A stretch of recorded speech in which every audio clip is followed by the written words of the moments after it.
You're welcome to Fundraising Academy. Today we're having this conference, and the purpose of this conference is to talk about how I won my first funding, right? The entirety of what we're doing today is to share the impact we're having. Some of our speakers today have won funding, be it grants, be it loans. Some of them may not have won funding, but they've gotten something even better, which is a better strategy on how to run their business. So today we'll be showcasing that. At the end of this session, we're going to talk about some grants and some funding that are currently available that you can apply for, right? I'll cover that and then we call it a day. So it's going to be lasting for about 90 minutes to 2 hours, essentially, today's conversation.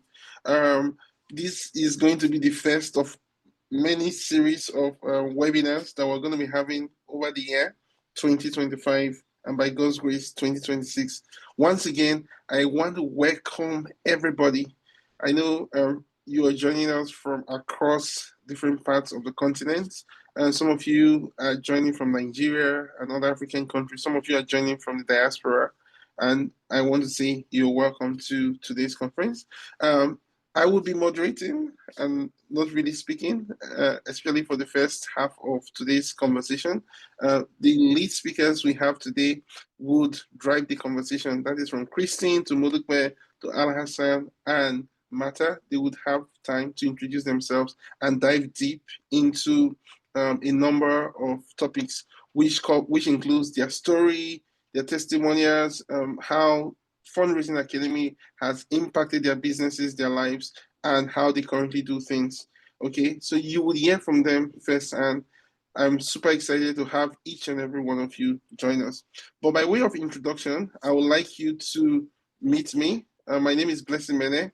I'm the lead facilitator at Fundraising Academy, FRACAD, and I run full-time a company called VETSAC, which is based out of Lagos, Nigeria.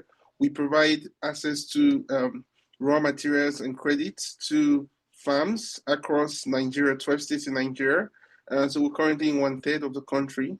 And I am also the co-founder of Cascador, which is a program that provides training, financial support, and helps to take the leadership and business of entrepreneurs to the next level. We focus mostly on mid-scale entrepreneurs. So I'm super excited to be your host today.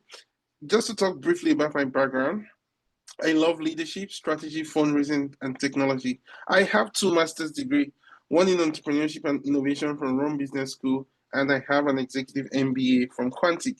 Super excited about that. I have raised over $40 million for 100 plus businesses and nonprofit organizations across different parts of the world, both in Nigeria, USA, Africa, Europe, and all that. I am married to my beautiful and lovely wife. Her name is Cynthia Mene. She's an awesome human being, and I believe she can hear me as I'm talking right now. And I have two kids, Nathan and Roxanne. I'm super excited about them. Usually, I show this list of awards. This is not all of them, this is just some of them. But I show it just so that I remind people that what you will be hearing from me and from other speakers today are actual practical stuff. We're not bluffing here. Everything you're hearing is practical. So, like we say in Nigeria, you need to show workings, you need to show evidence, right? So this is part of why I'm showcasing this to help, accelerate your ability to have faith in your vision and to raise the kind of financing you need to take your business, your NGO, or your project to the next level. So the purpose of Fundraising Academy is simple. We're here to help business owners and NGO executives win funding to execute their projects and achieve their vision. Sometimes there's nothing as frustrating as having someone who has a vision. You want to do something, you want to do a lot of great things with your life, but you don't have the money, you don't have the strategy, you don't have the wherewithal to execute on that. And we want to solve that problem. It's a major headache, especially in Africa.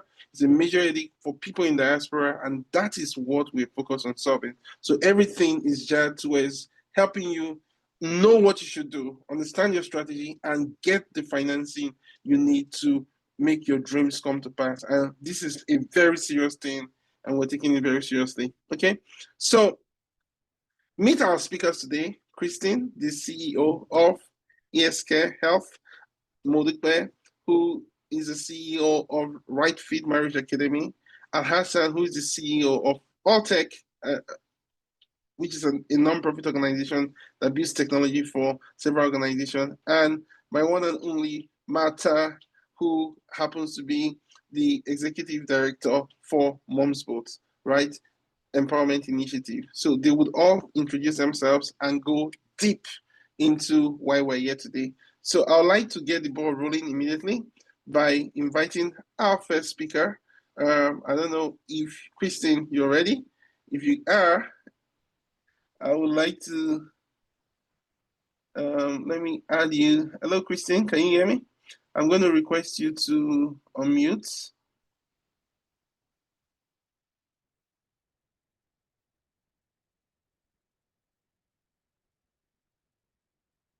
Christine. Okay, hi, Blessing. Can you hear me? Yes, I can hear you. Although I can hear background noise. Can you hear me? Yes.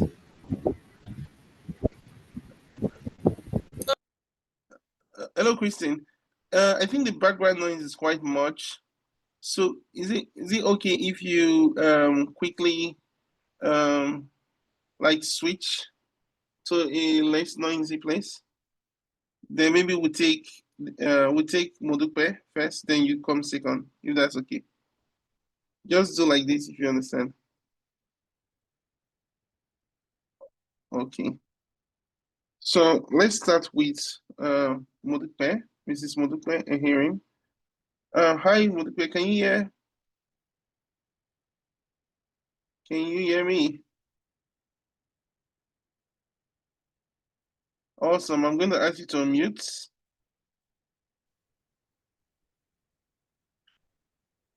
Can you hear me? I can hear you clearly.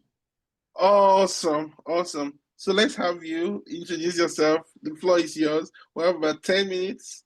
All right, then. Good evening, everyone. My name is Modukwe Ehirim. I'm a 66-year-old woman in an inter-ethnic marriage now for 40 years. I run the Right Fit Marriage Academy, a marriage education business that helps African singles and couples to build healthy marriages. And the reason I do this is because our community depends on it. The family, the decision to marry is a decision that is made privately, but that impacts our entire community, because the way that marriage turns out is going to determine a lot of things about us. I've spent about 9 years now, working one-on-one with couples and with singles, and also running a Facebook group that now has 25,000 member people. I've designed programs, and generally in my interaction with my clients and in the group that I run, I've seen firsthand, how relationships that were not started well affect our community. But what is intriguing is that the people who don't start relationship well are not bad people. The people who don't continue relationships well, they're not bad people. They just are people who also grew up in communities where relationships were not healthy.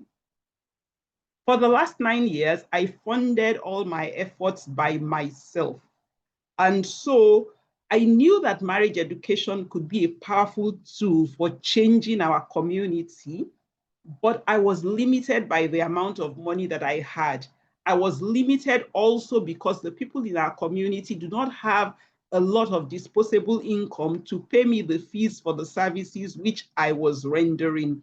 So it was either forget the idea or look for another alternative. So sometime last year, I saw an ad by Fracad for a training on how to receive grants. Of course, I was totally clueless about grants. I didn't know what grants were. What I thought they were is that, okay, maybe some kind-hearted people will just give you some money to run your business for a while. So I came for the training. I thought they were big organizations alone who got grants. I didn't think that individuals like me who had just worked on their passion could be people who would receive grant. I had no clue at all about background. I had no clue about proposal writing. In fact, when we first started the program, I was asking myself whether it wasn't just a waste of money. And then I was also then confronted with the fact that as fantastic as my passion was, nobody really cared about pre-marriage preparation or the kind of things that I was doing and the name I was calling my program. But still, I knew that I had something valuable. In fact, I believe that if we couldn't get word out and get this thing done on a large scale, in another 25, 50 years, I'm wondering what our community would be like. So because of that passion, I stayed there. Even though I didn't know how to help people to understand that it was something that was fundable, I still had to stay there. So what happened? That training that we had with FRACAD in October last year, a month-long training, helped me to see my work through a different lens. That was a place where I learned, first of all, that I could go to the United Nations SDGs and look for which SDGs what I was doing fell under. And that was a shock to me. I'd never looked at it beyond helping a man and woman to have a good relationship. But doing that exercise opened my eyes and saw that, wow, Modupe, you are building your community. You are helping your community to become stronger and sustainable. You are even building a community that will be able to sustain businesses. And that was really significant for me. So I began to see my marriage education work, not just as, my passion to coach people and make them feel better. I began to see what I was doing as something that could be structured, something that could provide a fundable solution to the social and emotional issues that we were seeing in our African communities. I was really, it was a total and complete mind shift for me, because before coming to FRACAD training, I just saw what I was doing as relationship coaching. After FRACAD training, I started to see it as something that the world would be interested in. So one of the things I gained, was the ability to articulate, the impact. When we were asked to do a pitch deck, I was thinking to myself that what on earth am I going to do with this? How would I had to start researching, looking for data. Even when I put up my board, which was really my children guiding me and holding my hand about how to think a business was, I was amazed at the amount of capacity that I already had, which I was undervaluing. So FRACAD helped me to see the value in what I was doing. Based on the things that I learned, I actually attempted to apply for 2 grants. I didn't get the grants, but I'm not sad. You know why? Applying for those grants made me to see, Dupe, there is a lot of work. I began to look at my business. I began to structure it. I began to look at, what our costs were, how to put them in a way that people will understand. And then I realized that I needed to get word out about what I was doing in a strategic way. And so based on what I learned in FRACAD, myself and my volunteers who are supporting me, we created a small marketing plan. It was really tough for me because, as I said, I had to fund it by myself, but it was amazing to see that we went in less than 6 months from a cohort number, that is number of participants in a cohort of 35, we actually went to 101. So right now, as I'm speaking to you, we have a cohort that is going on 101 people who paid. All the bills of the program are being paid by the program. Based on the things that I learned, I realized that, okay, this thing that I'm doing, it needs to be looked at by a professional, a researcher who will do an academic review of it so that I can present the results that I am seeing to the world, and that would be attractive to funders. What is interesting is that the bill for this academic review is now being paid even by the program itself. So This growth for me could not have happened if I did not come to FRACAD. I've told you that I applied for 2 grants. I applied for ACT Foundation grant late last year, and I applied for MasterCard EdTech Fund. When I went through all the things that they required of us, I was thinking to myself that, how am I going to do this? But you know, because of what I had now learned in FRACAD, I told myself, no, Dupe, you cannot go back. You don't have to win the grant, but the more that you are applying for these grant opportunities, the more that your eyes will be opened to what you need to do. I think if there is one thing I want, you know, those of you who are listening to me today, especially if you are new to grant application, you know, everything you do in this journey until the day you will get your first grant is critical. So even if you take the step and nothing came out of it, don't think that you lost. You didn't lose, because what has happened to you is that you have grown your capacity to showcase how valuable. In fact, when I saw the invitation for this program, my first thought was, oh, Dupe, you didn't win any grants, don't apply. Then I said, no, come and talk about what has happened, because it's giving you an opportunity to showcase the value that you're bringing. And then people will listen to you, will get feedback, you'll be able to do it better. The entire process of grant application was transformational for me, because as I would read every question, I would go back to my FRACAD notes, I would go and ask questions, I would talk to Blessing, and I'm sure that when I did the first application to ACT, I just submitted it because I said I wanted to submit. When I did the application for MasterCard, I had to go through a transformation, because I was saying to myself, how do you show them that what you are doing is EdTech? And I'm glad I went through that process, because it opened my eyes, and it has now shown me what I need to do in order to help people to see that I'm not just doing marriage education, I'm actually doing an EdTech program. 6 months ago, I won't consider myself an EdTech. Now I am confident that I am an EdTech, and it's because I went through the grant application program and I saw that, look, all these things that they're saying, there are things you're already doing. Why are you not seeing yourself as an EdTech organization? So I'm not stopping. I told, you know, I mentioned to Mr. Mene just before we came onto this program that based on the things I learned in FRACAD, which I have implemented already in my business, my income in 2025, as at the end of May, is 87% of my entire income in 2024. And I'm talking that it is marriage education that I'm doing. No, I'm not, there isn't anything else that I'm doing that is bringing income to this business. It is entirely marriage education and marriage coaching. And that's a field that people don't even think that you can make money off from. It is paying its bills. Here is what I want you to remember as I come to the end of my presentation today. If you're doing anything that you really feel is going to have an impact in the world, don't feel like what you are doing is too small for the funding world. Let me say that again. If you're doing something currently that you think is having real impact, don't think that it is too small for the funding world.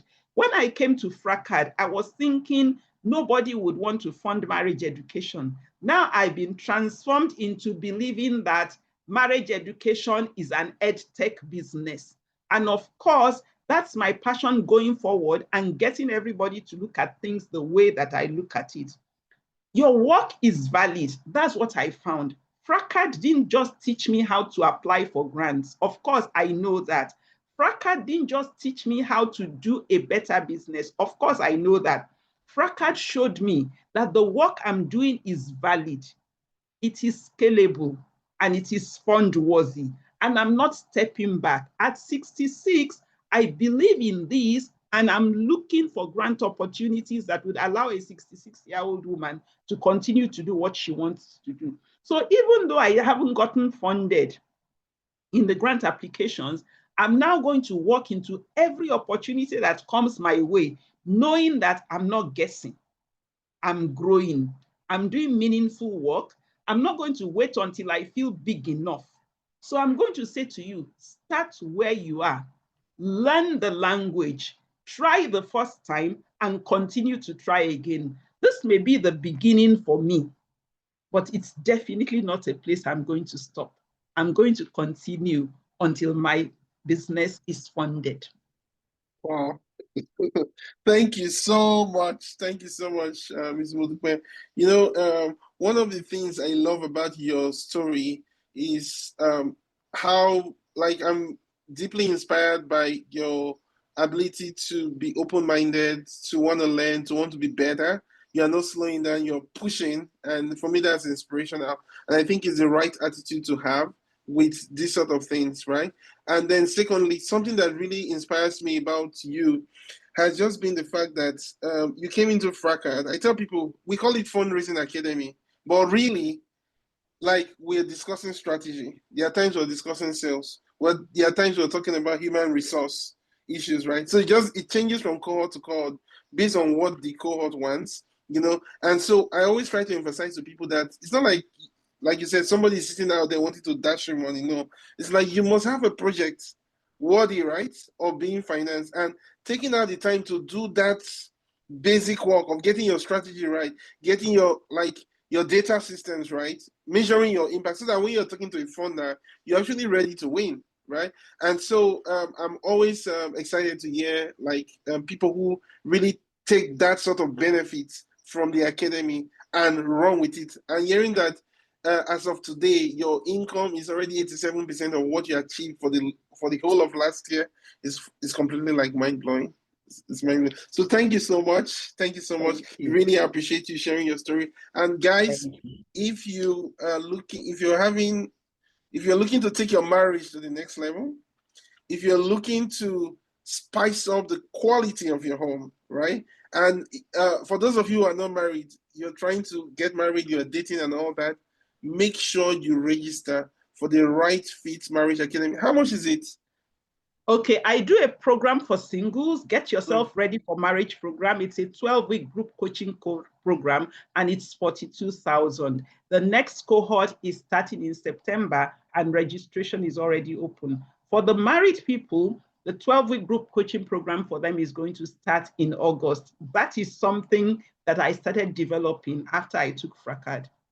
Awesome, awesome. Really appreciate it. Now, if you were part of today's call and you would like to register for the Right Fit Marriage Academy, the first 10 people, we're going to pay like 10,000 naira subsidy on your head, so that you're not paying the full 42,000. You're going to pay 32,000 naira. Fracad is going to pay 100,000 naira to Right Fit Marriage Academy. Okay, so for the first 10 people who opt in now, you're going to get that discount. Thank you very much. Thank you. So you're going to get just send me a DM if you're one of those people who are interested, and we'll take it from there. Yes, and Marvelous is also on the call. You see Fundraising Academy. Marvelous, if you could drop the contact. Guys, just write to Marvelous now if you're interested in seizing that offer. And Marvelous is going to collate your names, send her your name, your phone number, your email, and we'll send them to Modupe, the first 10 people. Okay? Thank you very much. Thank you very much, Modupe. Please hang around, because we're going to have a Q&A session so that people can ask you questions. Okay. Awesome. Thank you. Thank you so much. So our next speaker is going to be Christine. Hello, Christine. Let me ask Christine to mute. Christine, can you hear us? Can you hear me?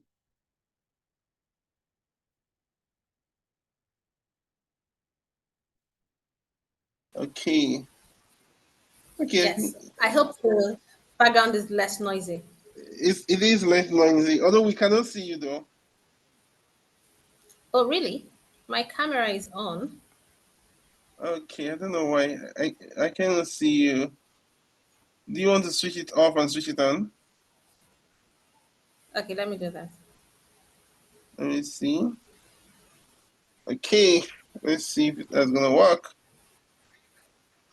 we're super excited to have Christine. Christine, I still can see you. Can other people see her? Maybe it's my own. Can you guys see? Okay, Let me check. It says the host stopped my video. Okay, so let me click on start again. Ask to start video. Can you start it now? Let me start it again. I think it's about coming up.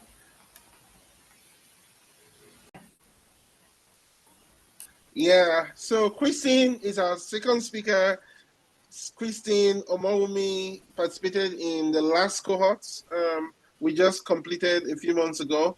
And I'm really excited about her because she was like one of the most active voices in the class, you know, and so when she won 225 million naira in funding, that was just about a few weeks ago. I was really very excited about her, and I know she's not stopping.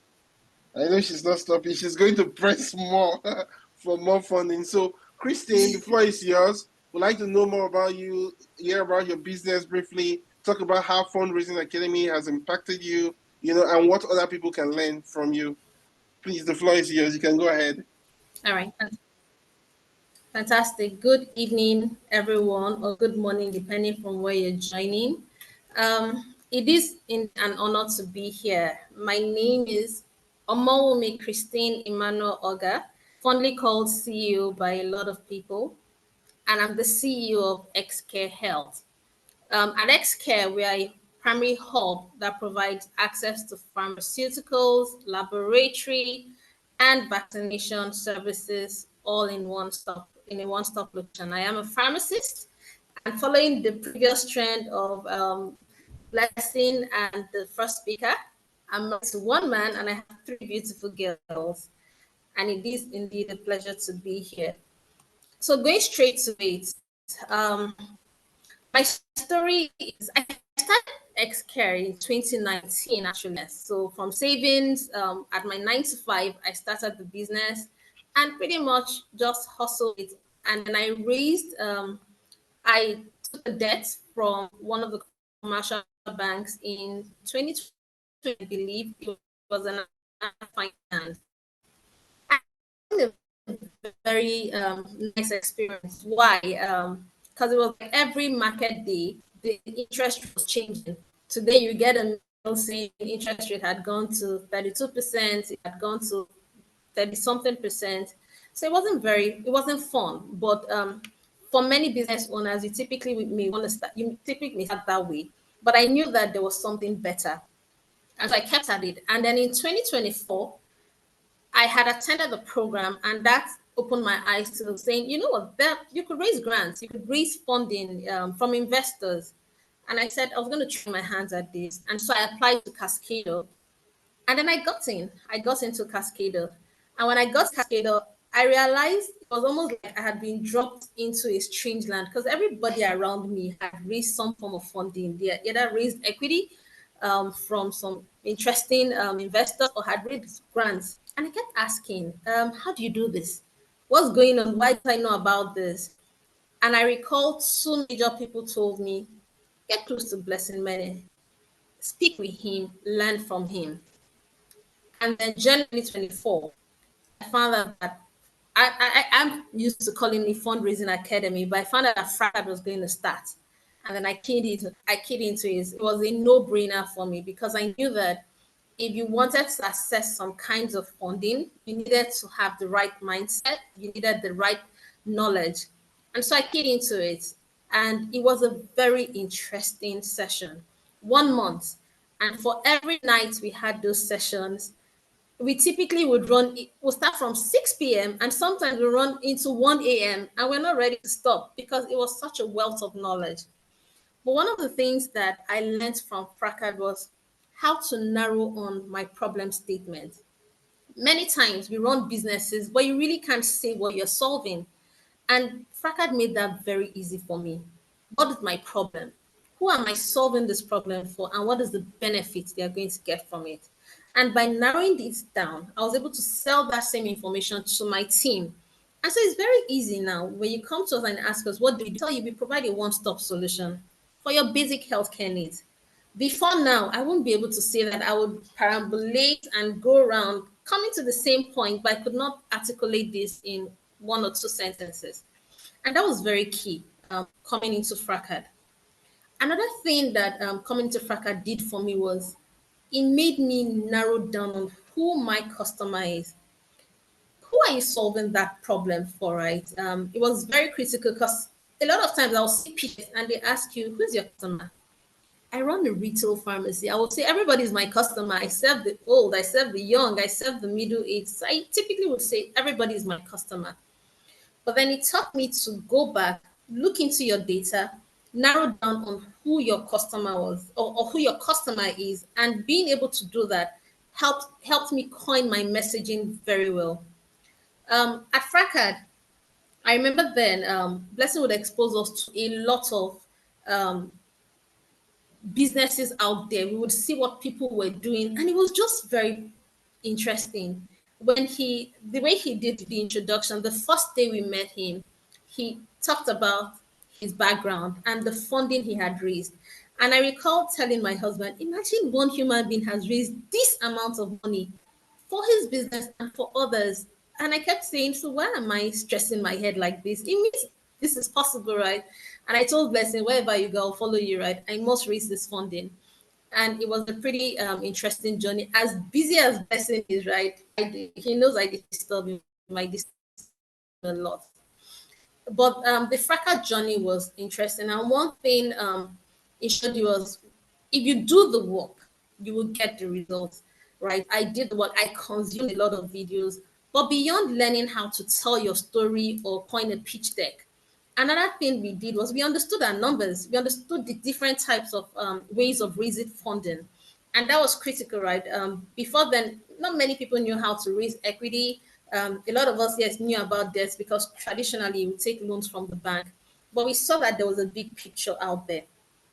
And one critical thing he did was he taught you to expand your mind.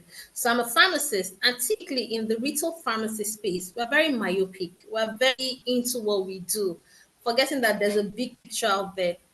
And I recall one of the things he did was he said, look at your expenses from the previous year and triple it.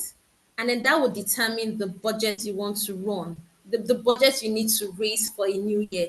And that was very interesting because I'm thinking, who would just wake up and want to give me millions of nairas or thousands of dollars just like that to run my business? It sounded very strange, but I said, well, if it has worked for this person, I would try it. And so at the end of January, after we rounded up with Fundraising Academy, an opportunity came up with Cascado. And I recall when the opportunity came up, it looked very, very stringent. And when I saw the criteria, I almost gave up at the beginning. But then I remember that many of the things they were asking us to do were pretty much things we had. At Blessing, you can hear me. I can see my internet is booting. Please confirm you can still hear me. Oh, yes, we can hear you clearly. All right. I believe you can still hear me. So, like I was saying, many of the things that we were going to do at Cascado for the application were things we had pretty much learned at Fracad. And it was a very, very intensive program. You had to submit a lot of data, you had to do a lot of interviews, you had to go as in back to back. It was very intensive. But we got through the first stage, got through the second stage, and then got through the third stage, typically by just applying the knowledge. And one other thing Fracas did for us was it taught you how to pitch your business.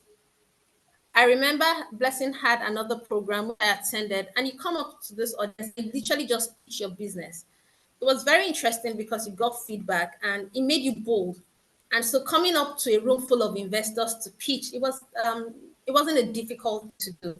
Hence, in May 2025, just last month, I got involved in the Cascada Pitch Day, and I was able to win a funding of 225 million for my business. Now, one important thing they told me at that place was I was being very conservative, that if I had asked for more, I would have gotten more. And that brings me back to the big picture Blessing always to tell us about. You always need to think big.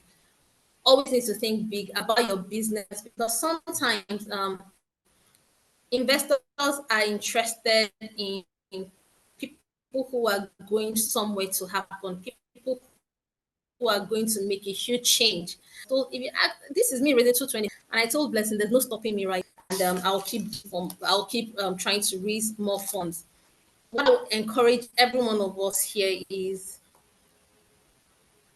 Fracad is not a do it for you place. If you are ready to do the hard work, if you are ready to do the work, you will definitely reap the benefits. A typical example, I joined Fracad in January, and by May, I had already raised 225 million. Who knows, by December, I may just have raised $1 million, right? Just for the space. But this is what I will encourage every one of us listening. Join this program, listen, learn, and consume every knowledge you get. Thank you very much. Thank you so much, Christine. Thank you so much. Thank you so much. Thank you so much. You know, what do I say? Because I remember my students very well, you know, and they are all different in their own unique way. There's something special about Christine. Christine is unassuming. She asks a lot of questions. Like, okay, like she goes into the details, and then she always asks for help. And like they say, if the student is ready, the teacher will be ready. Okay, so she was able to really leverage the program, clarify her pitch, worked on her pitch deck, and all that. And I'm so happy about the fact that one of the things she emphasized was like Fracas helps you to think big. We call that heart enlargement. We call that mind enlargement. One of the reasons many people don't raise money is because they have limiting beliefs in their minds that is telling them, who are you to get $100,000? Who goes there? You know, like you say in Nigeria, like who goes there? Who goes you? You know, and stuff like that. So one of the things we try to do during the academy is to remove those, like bring down those oppositions, those strongholds, remove them from your mind so that your mind can be free to dream again. Your mind can be free to overcome rejection, past disappointment, past shame, past failures, and the likes of that. And then you can think clearly and go ask for more. And Christian, by God's grace, let's work, even if it is 500 million or a billion, right? Let's press. Yes, more. The God who did 225 is the same one that will do 1 billion. Is the same one that will do 2 billion. Amen. Yeah. Amen. So thank you so much for sharing your testimony. Really appreciate it. And please hang around so that My people pleasure. can ask questions.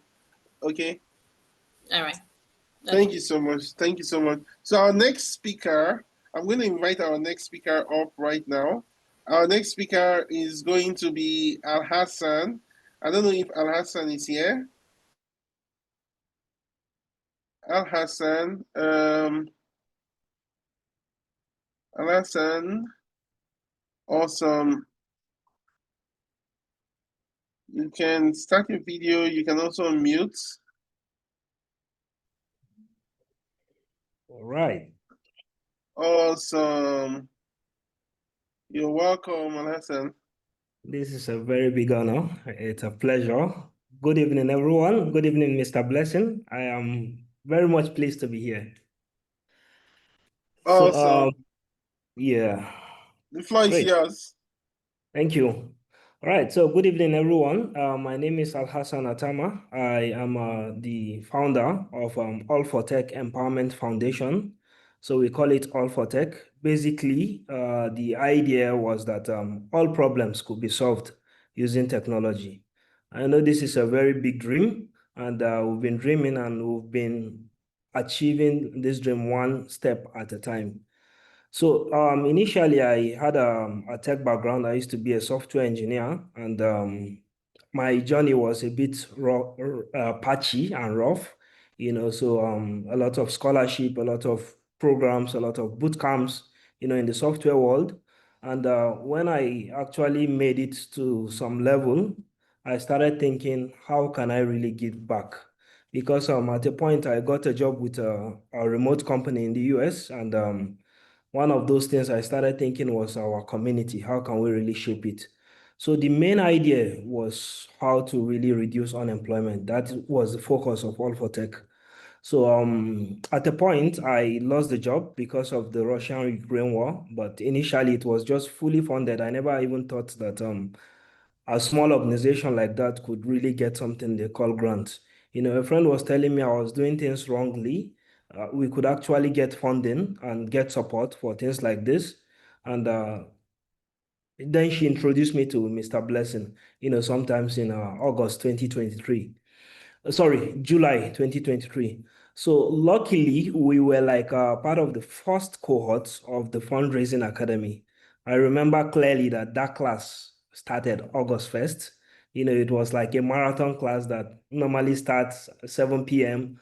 until, mostly 12 a.m., 1 a.m., and as much as that there was value, we were exploring practical, like it wasn't just theoretical. It was a session where we just hunt for a grant opportunity, and we kind of try to see how we think towards it.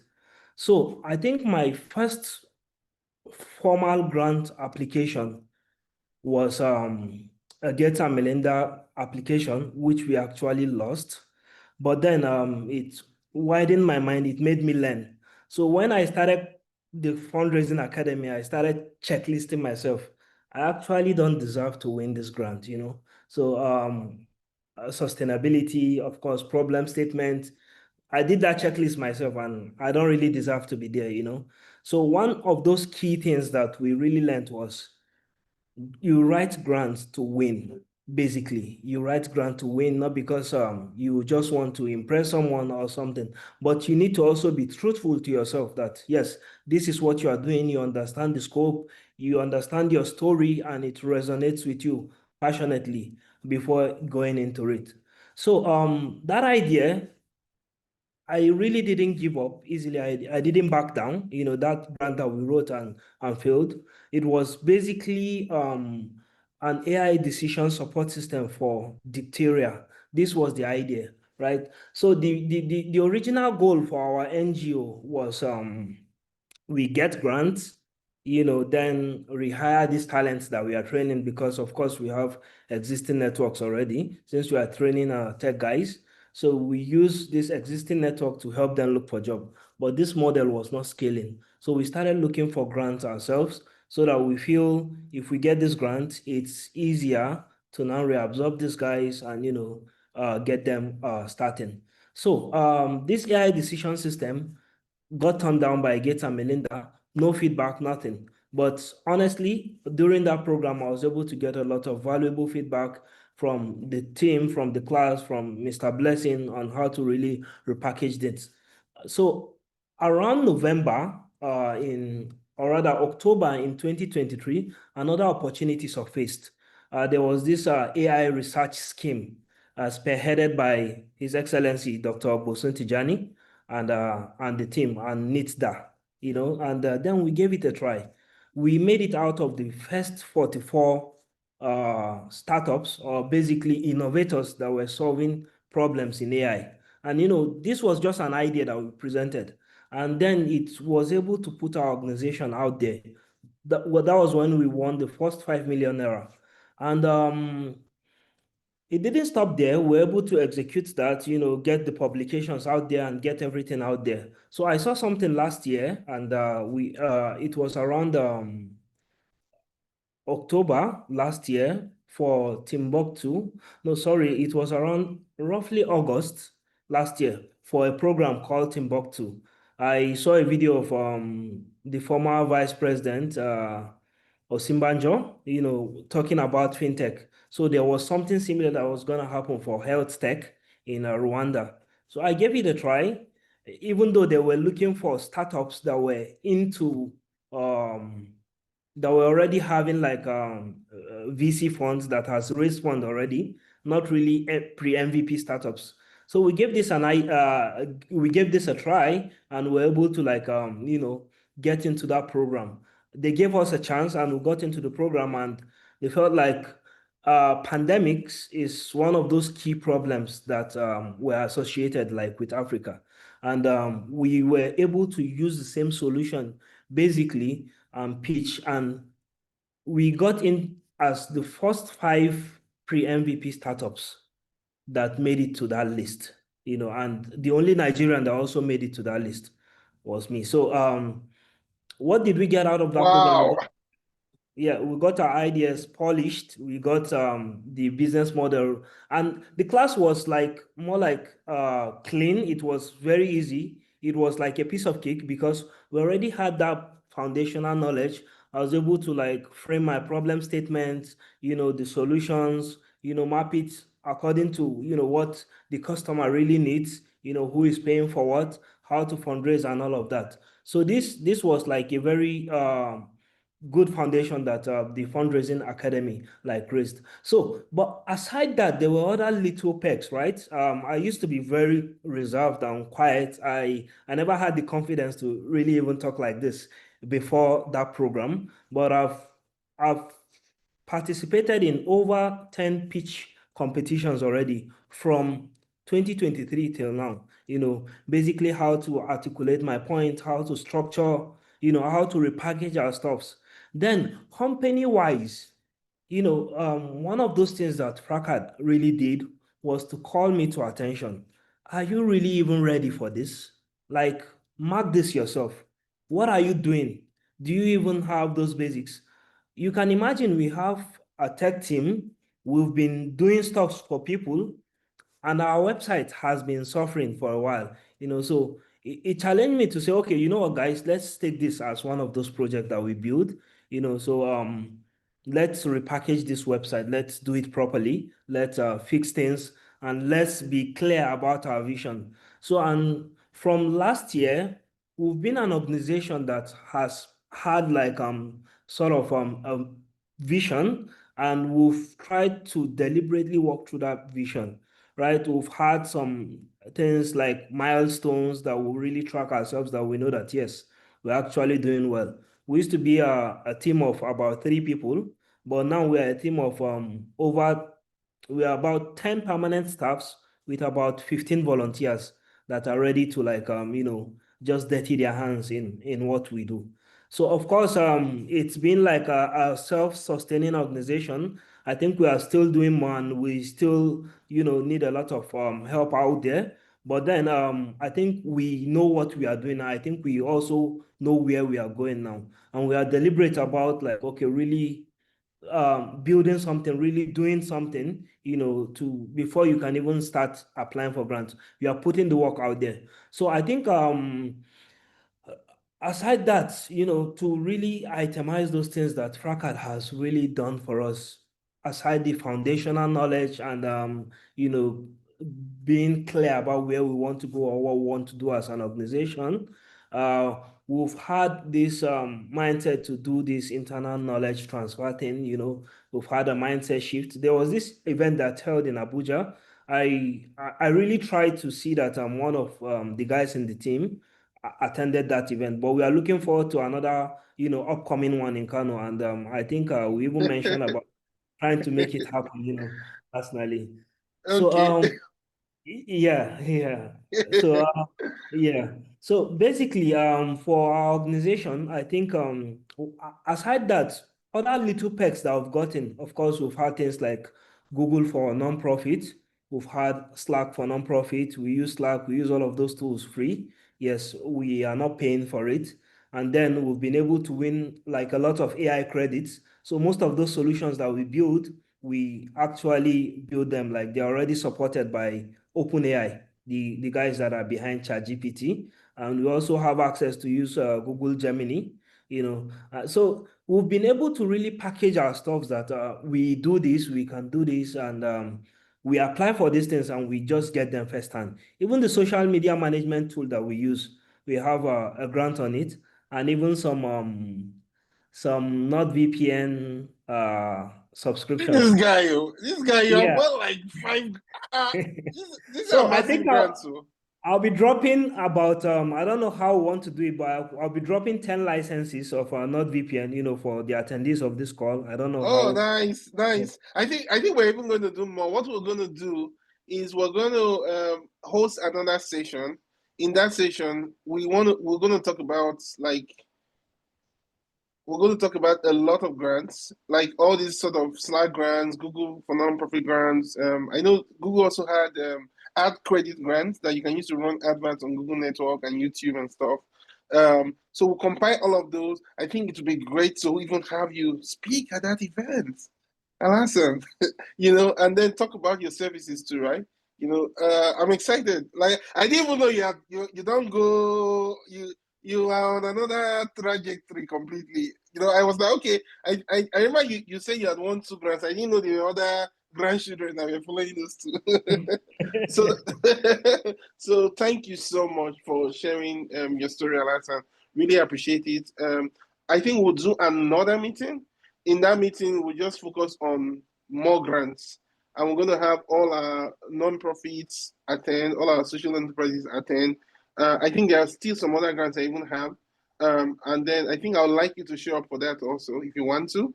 And so that we can get more people benefiting. And we need to do more cross-breeding between our members because some of you need certain things. We already have the community. We have hundreds of members who are active, right? So I think beyond even the fundraising side, there are things we can benefit from each other, right? In terms of sales, in terms of revenue, in terms of new businesses, in terms of collaboration.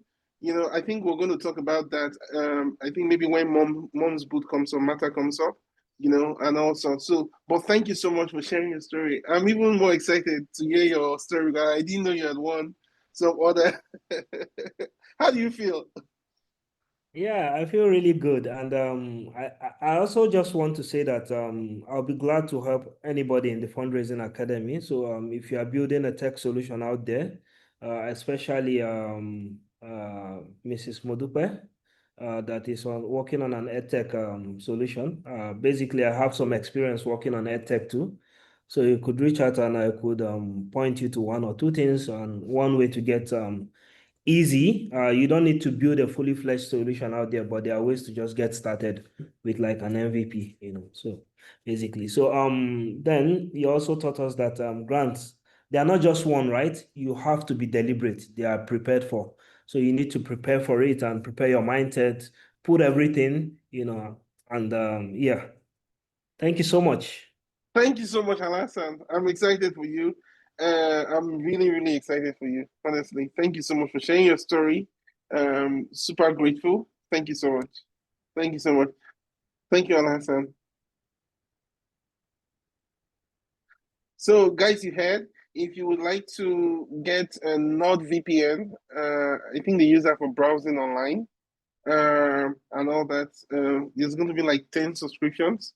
And I don't know if it's a discount or something, but Alasan is going to drop it there. Or if you can reach out to Marvelous Fundraising Academy, just send us a DM and we'll compile those things and share with Alasan at the end of the day. Ms. Modupe, you have somebody who's willing to work with you on building your technology now, almost pro bono also. So let's grab that because it's going to save you a lot of money. Excited about this sort of cross collaboration. Thank you so much, Alhassan. Now for our next speaker, we have Mata. Mata, let's see, here's Mata.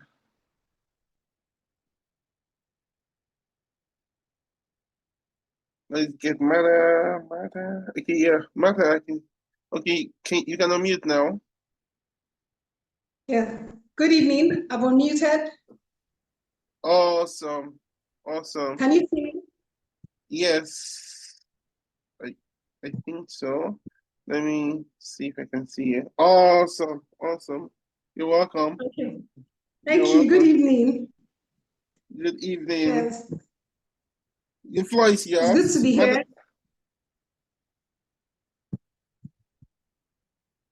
Yeah, Mata, you can go ahead. The floor is yours. Okay. So it's an honor to be here. Thank you, Mr. Blessing, for this opportunity. When every day every time you think and you look back at when a particular change happened in your life, and you can point it to a particular time or a particular place. So for me and our organization, we can point it to July, when I joined the Fundraising Academy, when I took the course with you in cohort 4. So let me introduce myself. My name is Martha Tawia. I'm the founder and CEO of Moms Boot Empowerment Initiative. So Moms Boot, what we do is we empower women and children across Africa, Nigeria, Uganda, Ghana, South Africa. So the past 7 years now, we've been reaching women, transforming their lives, training them, helping them start a business. As at the time I joined them, FRACAD, that was July last year, we had reached over 11,000 women across, helping them and all of that. And between then and now, we've really done a whole lot. And I want to say thank you to Mr. Blessing. So before I came in contact with him, we had challenges with accessing funding. So one of the barriers I felt was my personality was clashing with the business of the NGO. So I had my business all right that I was running and doing okay. And I was using the funds, my personal funds, to fund the NGO. And because we started with the charity mindset, so I was doing what I was doing for women and children for 2 years. And somebody said, hey, you're doing my registration and continue doing the work. But you see, I would use my personal funds. 1 or 2 friends would be like, hey, Martha, I love what you're doing. So it was a passion for me. And I kept going. And after our 5th anniversary, I was like, I've put in so much into all of this. People are accessing funds. They are writing grants and they're getting aid for all of this. Martha, how can you do that for yourself? So I started applying for grants. I applied, I would get rejected, but I was just kept thinking that, see, there's definitely something I'm not doing right. Maybe there's a way I should put the English, I should do something rightly. And I knew I was stuck. You know, when you're stuck somewhere, but you're working, but you just don't have that thing yet for you. And that was when I saw Mr. Blessing's name. He was tagged in Chioma Ifanyeze's post when she got her grant. And he put out a cohort for July. And I was like, I'm going to take this course. Let me learn from somebody, you know. Prior to then, I would watch YouTube videos, I would Google, I would do all of that. But I was like, join this class and learn something. So Mr. Blessing, one of the things that you and I connect with is you wanting to help genuinely. So I have that as well for the women I work with, wanting to help them genuinely. I give with everything inside of me, and you have that. And I connected first on that, then the knowledge you shared and passed across. So I had the thing that I needed to learn. So that class was just my own turning point. I gained knowledge, because I didn't have the knowledge around the grant industry, around fundraising. So maybe we'll call it pride or too much independence or too much whatever it is. I couldn't go out to source for funds for the business to grow. But I got to understand during the class how to do it, how to raise funds from equity to grants and even for profits. So all of these were broken down to us. One thing he promised us during the class was that at the end of that class, we will leave with a document that we can use to write other grants. And we did, we had that. So the good thing I got in that class is I won there was a prize money I won the 1 million naira grant, which he literally refunded my money back to me and I gained access to him one-on-one. You see, that was my own changing point, because I gained clarity as well, further clarity. So you know when you're soaked up in the class and you're ready to execute, and then I now had one-on-one with him. So Mr. Blessing, every time you and I meet, there is clarity. There's this thing that you do. You're able to put the right words. And thankfully, I'm someone who executes. So I take it and I run with it. So I did all of that. I was able to also join the second session, which is the second cohort, sorry, which was in September. the one that was combined with Chioma. You know, every time there's opportunity to get in contact with your class, I joined. I know that I will pick one thing. So when he came to Abuja, he didn't know what had happened. But when he came to Abuja, I literally, you know, I begged and I forced him, please, sir, come and see what has happened because of what we gained in fundraising academy. I had been able to raise funds to have a structure. So prior to this time, I had a partner who gave us somewhere to work with. So I had 2 of my staff.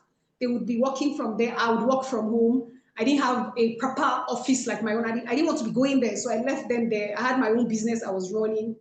But you know, some things he said in that class gave me that push, that thing like, you can do this thing. You can stretch, you can get your own. We had built, we had done so much work. We had empowered women. I was doing a lot of programs in different facilities and, you know, around.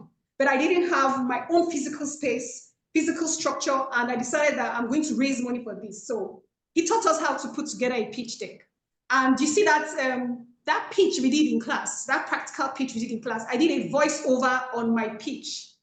And that was what I used to send to someone who invested in my business, who is also in partnership with what we're doing today. Now, because my head was all charity, I didn't know how to, yes, we made money from CSR projects, okay? So we had organizations who carried out CSR projects through the work we did. I had plans for subscription, but I hadn't done that. But what we're able to do now is we're able to understand how the NGO can make money, how to see how NGO can be a business, how that grants and the donors, they want to see that your NGO is making money and can sustain itself even beyond the grant. So that was the clarity we needed, and that was what we're able to do. So our structure today, we have classes where it's an innovation hub, okay? Women come in, we train them, they're able to have their businesses. You know what innovation hubs are. We have children, the Project Start Academy that is on it, all in this space, and we now have our office. Now, since then, we've won like 4 awards since that time we came in contact with you, because we're able to put structure. The most recent is we won the Women Training Business Award year 2025 in Africa. It was given by Acquisition International in UK. We got that, and then several other awards that have come in. Now, this fund, there's structure now in our space. I literally had to come to the office because there's noise at home with the children. I came here and we're doing a great work. We're able to access people. We're able to have people come to our space now. We're able to now make money. Now, I've not gotten a grant yet. I can't wait for that testimony. But I've been able to now apply for grants with proper clarity, knowing what they want, see how my organization aligns with their own. I've been able to put those words. I've gotten feedback from a few that rejected me, and I see my scores are not so low. I see that, Martha, you're getting there. You are close, and I am determined to keep going. And so today, even in the small call I had with him, I got another clarity. What I want to say to everybody who is on this call now, you know, you probably joined, you may not have been a part of the cohort. You see, this thing they call clarity is very key. If you have it and you're willing to run with it, I can assure you that it's all you need, that clarity, and Fundraising Academy can give you that. I came here to talk because I want everybody that is here, no matter the figures you are seeing there, if you have it, just don't even blink an eyelid and bring it. If you don't have it, go and source for it, because that money you think, oh, fundraising, I'll go on YouTube, I'll watch it, I will learn. What you will learn in FRACAD, those sessions, it will transform you, that you will see that that little change you put to learn the course is really nothing. It's really nothing compared to the gains in the future. The length, it's just somebody told me, Mr. Blessing, you don't know her, she may not have told you, but we chatted behind her. She said, I can see your wings. When I was hailing her, she got a grant. She's in Canada. She got a grant. And I was like, wow, this is nice. She said, yes, I can also see your own wings too. And it was since, because we're in the same cohort, it was since you joined his class. And I was like, exactly. I had a mindset shift. I now know how to do this NGO business very well. I know how that I needed data. So my data was scattered. My documents were scattered. And these are things that I was able to gain insight that, see, this is what is needed. This is what, so join this academy if you're looking to understanding, getting clarity, knowing how to raise funds, and also be willing to execute, be willing to run with whatever it is you're taught. Because if you don't run with it, see everybody else that has spoken, you can see what we're doing. Some people are not speaking here, but they're also doing great things. We're talking in the back end. Another part, sorry, in my time might drop, but I just give me 2 minutes. Another part I want to talk about is, you see the spiritual aspect that you talk about. So, it's not like we don't know or we don't pray, but I've come to understand that, even from you, how as much work you put in physically, you go in the back end and you also pray a lot. That has also helped me, even to have focus, to pray ahead, and I see things working ahead nicely for me. So I really want to encourage everybody on this call to join in. Now, you see, when we talk about at the end of this, they will tell you about 2 grants. At the end of this, you will get opportunities when you join the community. Join that community. You see, in that WhatsApp group we're in, there are links that are being dropped. What you need is how to network with like-minded people like that are pushing like you. You've been alone for too long. I was alone for too long. Yes, I had partners here and there, but in my head, I was alone. So join that community, because you will be open. Now, even Mr. Blessing, thank you so much. I see how you still want to help our businesses. The 2 people now that have joined, he's already willing to take a part of the bills for more people to join. He has the heart to keep helping us, and that's the thing that I really loved. As you're helping, in my head, I'm like, this guy has helped me so much. Any opportunity I have to talk about what has happened in my life, I can't wait. I will not keep quiet. So you see, I will try to always share your posts, tell people, because I know that by joining FRACAD, sir, you don't know what you're doing. You don't know what FRACAD is doing, but he's doing great things. And by reason of helping me gain clarity, I'm also helping several other women. So you see the ripple effect that is going on. And even the women businesses that I'm training, I'm also teaching them how to raise funds. So you see, it's just flowing. So I encourage everybody right now listening to this call to join FRACAD. I'm a testimony. Our space is amazing. If you're in Abuja, come and visit us. Businesses are transformed. We're making money now because we have learned how to make it. And God is helping us. Thank you, sir. Thank you very much, Martha. Martha is on fire. Thank you so much. I really, really appreciate some of the things you're saying. And for me, it's like they say in Worry, my head is blow. Sometimes as I'm hearing it, it's not like it's getting into my head, but sorry, sir, I didn't say something. I'm actually a very reserved person. When I say reserved, like I mind my business and I'm quiet. But now, I see everything as business. I know how to raise funds now. Like I go out there and I'm raising the funds. It's a big deal. It's a big deal for me, and I know many people are here. Just yes. So that's the thing. I would keep quiet now. Thank you so much. Like the things you're saying, I think sometimes I need to hear them, right? Because it helps to remind me that okay, these things you're doing is actually working, right? I do this mostly on weekends, really. During the week, I'm facing other things, but on those weekends when people want to learn fundraising, I give it all my time, all my attention, and I actually know that people are actually winning grants and testimony. Some of them send testimony. I think somebody tagged me on Facebook. Was it last week? She won a grant, and she was like, "Oh, she wants to fundraising." I'm like, "Oh my god."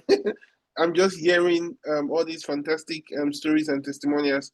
And so thank you very much, Martha. I was so excited when I came to your office in Abuja, your innovation hub, seeing there's something that happens when somebody has an idea and then it's not established.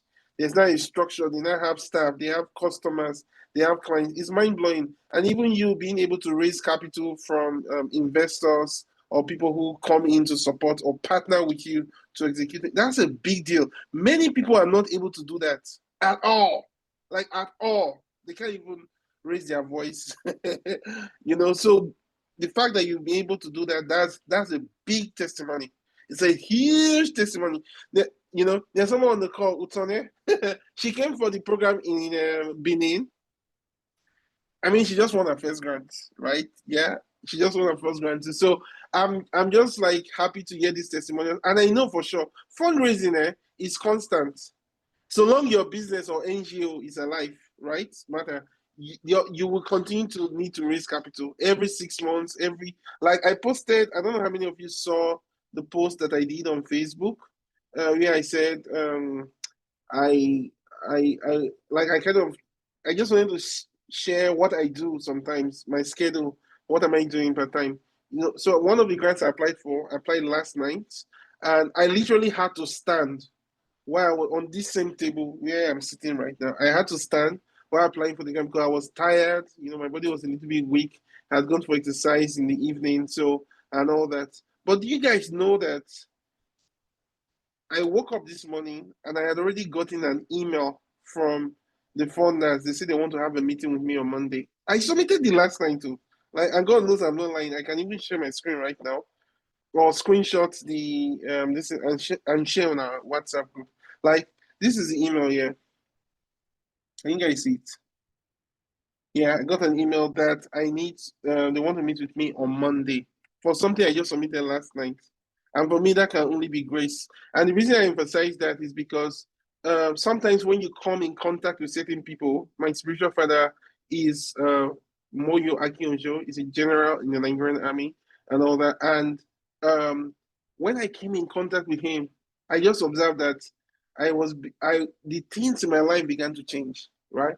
And so it's the same effect I'm carrying. So when I ask people come to Fundraising Academy, it's not really just about fundraising or strategy. It's because you come in contact with something that makes things to work for you, right?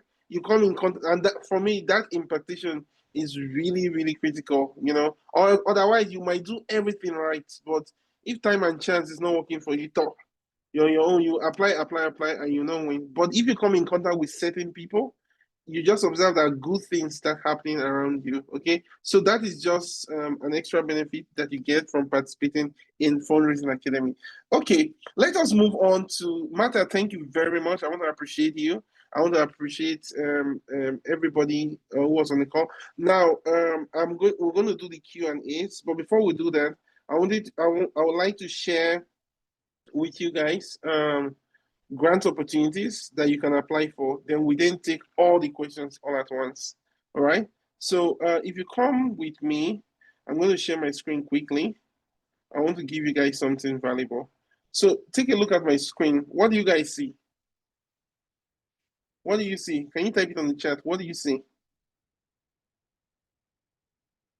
Can you type it on the chat? What do you see? Okay. Oh, good.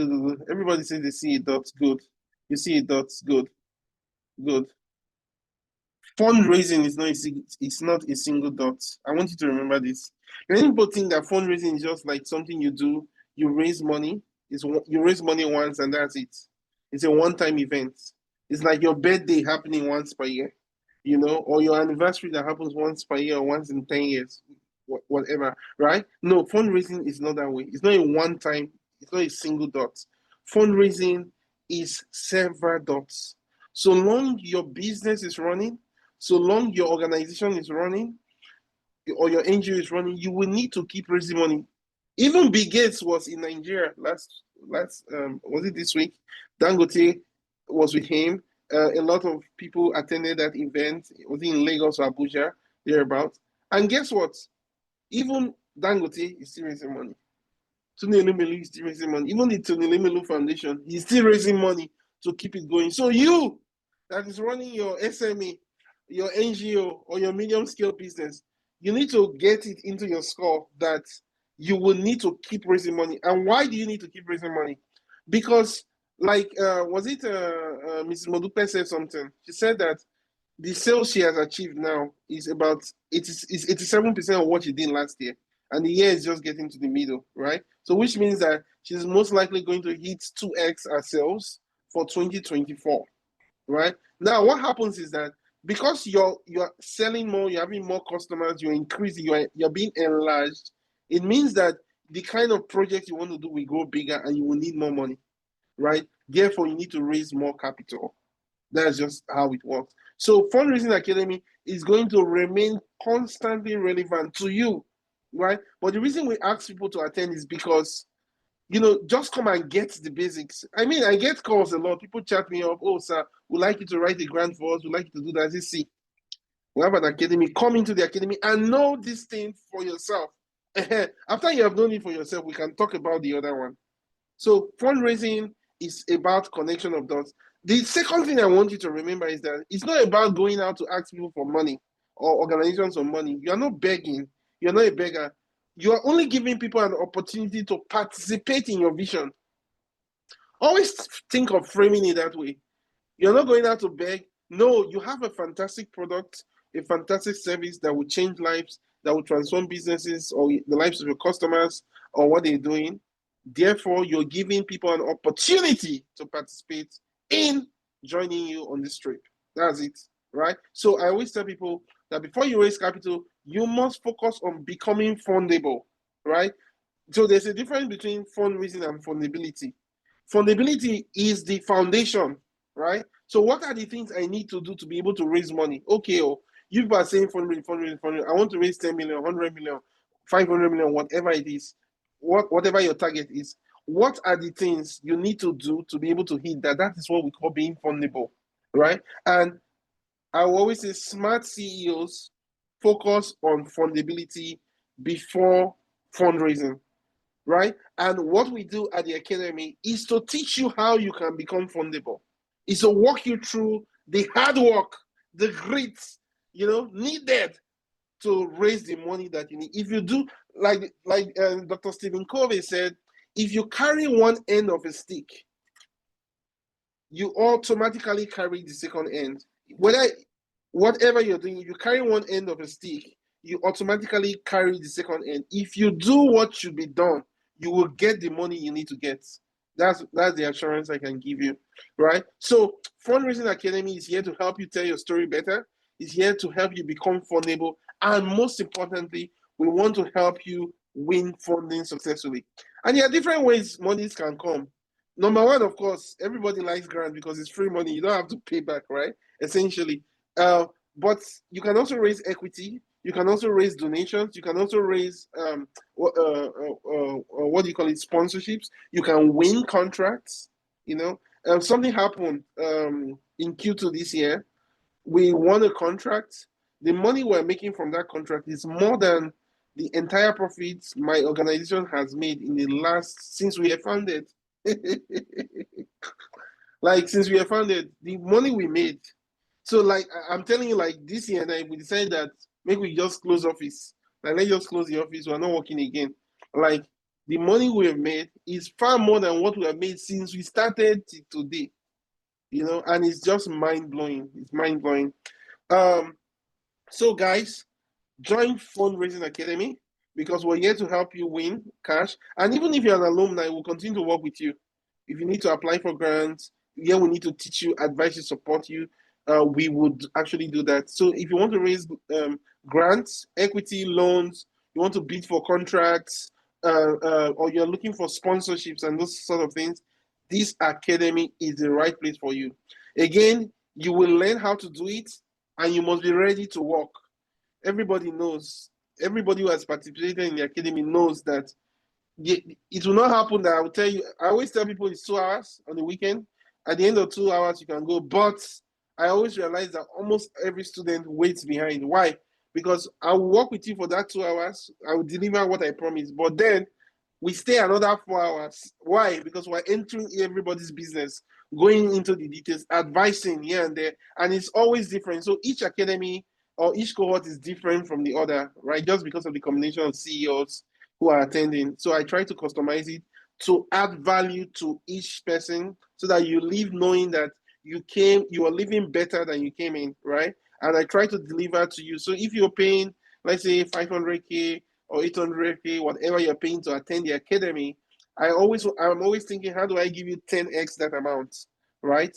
Back, in value, right? So that when you're leaving, you kind of feel like, yeah, you got real value for why you're here. And I'm going to stretch to make sure that every single person who attends class and does their assignment, get the value that they paid for. And we do have alumni who they complete a class and they want to do it again, right? And if you are an alumni who is on this call, you would like to do that, just reach out to me, chat me up or chat Marvelous up, and we'll get you a discount. You don't have to pay 500K or 800K and all that. Even if it is 250 or 300 or something, we're going to give you a huge discount so that you can participate in their camp. This is only for alumni, please, not for non-participants. So what do we have to offer you?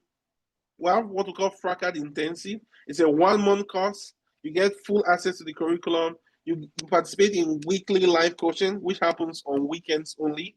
So we do it on Saturday and Sundays, sometimes only Saturdays. You also get a document like the one Martha talked about, where you will work with you on a grant document, like a bank, where all the questions and answers most likely you're going to come across when you try to apply for grants. We'll work with you to answer those things, right? And then work with you on application review. So there are times where if during the cohorts there's a grant you are targeting to apply for, and it's happening at that same time, you can reach out and we'll help you take a look at that application you're submitting. And then the WhatsApp group is permanent. We'll continue to add value. We just started recruiting people to form a team so that we can serve you better, right? So we'll continue to share opportunities. And something that is coming up is we're taking Fracad to a new level. So I'm actually going to be bringing in investors, like the people who are like the investors. I'll be bringing them in to talk to our people live and direct, right? Yeah, so I'll be facilitating that. I'm potentially also working with a partner where we're going to have an event, most likely in Lagos or in Abuja, and this is strictly for alumni, where we will pull in investors, right, from different parts of the continent into Lagos or Abuja, and you guys will sit down with them one-on-one, like live and direct. I'm not kidding with this fundraising thing. Yeah, so we're going to be working on that, but this is strictly only for alumni. Okay. Yeah, so that is what we have to offer. I know we have a 1-week course, but I won't talk about it now because like a lot more people want to do the 1-month course. So what do you get during the program? It's a 1-month program. You get 8+ coaching calls, which is a group session. You also get support with your grant application and your pitch deck. These are 2 things we're going to work with you on. They are very hard to do, and I will try to make sure that you get to present. So it's not, we don't just teach you a lecture, you actually do the work, do the pitch deck, and you will present it and get feedback on it. So you must be ready. If you are not ready to work, don't attend, please. But if you are ready to put in the efforts to raise money, then this is the right program for you, okay? And we're going to cover primarily grants, but if you're interested in equity and loans, let me know, or if you want to do sponsorship, if you're registered, let me know, and I will add it to the curriculum for you, okay? So that you get to that extra benefit. And then there's going to be a lot of accountability. I'm going to demand during the week. So even though the program is happening at the weekend, you actually have assignments you will do during the week. So we're going to sit down on top of your neck and your shoulder to make sure that you submit those assignments, because you need to be involved in the process. It is your organization, it's not mine. And we don't take any percentage of anybody's money. If you raise 100 million, it's your own. Christine is here. She raised 225 million. We didn't call her to say, oh, Christine, send us 5% of the money you raise. No, whatever you raise is your own money. So make sure you are ready to put in the work, because everything belongs to you. Shoma won grants. She won $100,000 from MasterCard Foundation. We did not call her to say, oh, Shoma, that grant that you won, can you send us 5% or 1%? No, we don't do those kind of things here, right? If you put in the work, you reap the benefit. It is your money. You keep it. Do you understand? So this is what we have to offer. You're going to get access to pre-recorded videos, which would happen during the classes. You're going to get access to pitch deck support, the community, general communication, and then we're launching something soon. We're launching our membership portal so that people who are alumni can get discounted access to our membership portal, and you can have access to a lot of videos and content. So the price for this program is 800,000 naira only.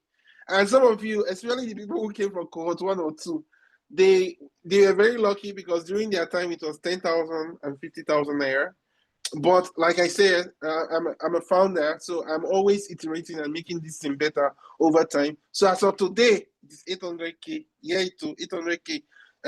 So we don't know what will happen by God's grace next year. Maybe it might get to 1 million or 1.5, right? But again, the goal is not, don't say the fee is high. No, it's not high. It's that it's not yet affordable, right? So what we're doing for you is that I'm providing it to you today at 500K. The early registration is going to be closing, I think, Marvelous. I think it's closing on the 16th of June. So if you would like to get this price, lock in the price, right? How do you lock in the price? You pay a deposit. Even if it's 200K, just pay, because that helps us plan for the cohort to say, okay, this person is interested in this, and then you pay the balance. We're going to start by July 1st, okay? The class starts July 1st. So if you want to lock in this discounted price, you can pay a deposit and lock it in today, and we would get it. But if you say no, you want to pay the full price, that's also okay. You know, I love your strategy. Okay, you can pay the full price, which is just 800,000, just 300K difference. Okay, so thank you very much. And you can pay in 2 or 3 installments. You can lock in your spot with the deposits. Okay, and when you make a payment, please, please, please, we are going to send you a form. Right, you just submit, you upload your evidence of payment. This way we can reach out to you to confirm your spot, because sometimes when the payment is coming, it does not carry the name and the contact address of the person who paid. Okay, so make sure you pay, and please note, all deposits are non-refundable, right? They are non-refundable because we have to pay staff, we have to pay for technology, we have to pay for a lot of things to make sure that this happens. So that's why I'm taking out time to really, really explain, you know, what you're going to get, and give you the opportunity to ask questions and also hear from other people who have participated. Okay, yeah, and there's no rush. If you cannot do it now, that's fine. You can do it. We do it every quarter. You can join another quarter, you know, and participate in another quarter. Okay, so just plan for it. All right.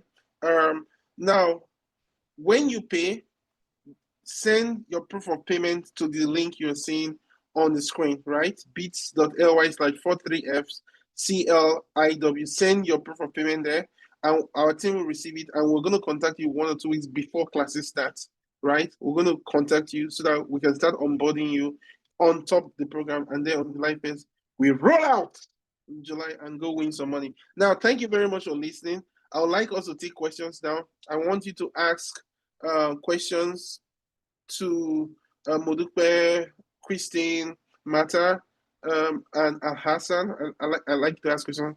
But before I do that, I promised you guys something, that we're going to share with you 2 opportunities today. But instead of 2, we're going to share 4.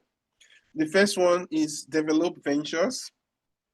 Develop Ventures, currently, the application is closing on June 30th. They're going to be giving 100,000 euros. So if you are on the call, and you are from any of these countries, you are qualified to apply. You must either be from Cote d'Ivoire, Ghana, Kenya, Nigeria, Rwanda, South Africa, and Tanzania. So these are the countries that will get this money. It is a grant. It is not a loan. It is not equity. It's 100,000 euros for scaling up your business, for scaling up what you're doing. And then they also have they're going to also provide technical assistance. What does technical assistance mean? It means that you get an expert who will work with you to execute certain projects. Okay, and those experts usually charge a lot. Just like if you come and meet me and say, oh, Blessing, I need you to help us raise money. Okay, I'm not going to charge you 500K. We'll charge you a lot, right? So, but in this case, the technical assistance fee is going to be paid for by Develop. Okay, so it's going to save you money. That's what I'm just trying to say. So please, if you have a business that qualifies, please apply. So who should apply? Your business must be a for-profit business, not a non-profit, privately owned. You must have some form of financial plan or business plan. Maybe we can. I believe most people understand what that is. They need you to have at least 1 annual financial statement So a financial statement contains your balance sheet, income statement, and cash flow statement. Usually your accountant or auditor can help you prepare that document, okay? But you must have at least for 1 year, preferably maybe 2024. Then they also need you to be able to convince other investors to come on your business. So what they're trying to achieve here with this 100,000 euros is that they want to co-fund you. So they're saying that, yeah, we guarantee to give you 100,000 euros, but we also need you as a CEO to go and fundraise maybe another 50 or 100,000 euros from another investor. Now that money can be a grant, can be a loan, but I think for this edition, they have asked that 50% of that money should come in as equity investment, right? So that is what they're looking to do. And then they're saying that you must not have raised more than 2 million euros. So if you're on this call and you have raised more than 2 million euros, you are not eligible to apply. They also understand that you might not be profitable today or making a lot of money. That's fine. So what they're saying is that if you once you apply, I think part of the questions they're going to ask you is like, when are you going to break even? What do you need to break even, to become profitable? Okay, so this is what Develop Ventures is for. The website is develop.de/funding program. Maybe I'll paste it on my Facebook wall for those of you who might be interested in applying. And then I'm going to share this on our group today. After this call, we're going to share all these links on the group. So please apply. Let me talk about another grant opportunity. This is called Cartier Women Initiative. It's a grant specifically. This one, if you're a man, sorry, you can't apply. It's only for women. Okay, so let's let the women breathe. Let the women breathe. Okay, so this grant is specifically for women. Okay, to apply. So if you have an initiative, you have a business, a social enterprise, you should apply for this. So there are going to be 3 winners. The first winner is going to get $100,000 grant, no strings attached money. The second winner is going to get $60,000, and the third winner is going to get $30,000. So they're giving out $190,000 in grants. Okay, so please apply. Now, this grant also comes with some form of technical support, right? They're going to send you to INSEAD, right, for an impact entrepreneurship program. INSEAD is one of the top business schools in the world. I'm telling you, it's one of the best in the world, right? In fact, even if you get admission, right, if you see their school fees, almost very, like, you have to pay thousands of dollars to get in, right? So they're going to send you there for a training program. You're going to participate in a number of leadership workshop, how to talk properly, and then in media training. You're also going to get there. You're going to get one-on-one support. You're going to get executive leadership coach who's going to support you, and then they're going to customize technical support to your business needs and pay for it, essentially. Okay, so please make sure you apply. This is a good program if you're looking to get international exposure, media visibility. You're looking to get some form of mentorship from members who are judges, and belong to a community of people. So the website is cartierwomeninitiative.com/Science Technology Pioneer Award.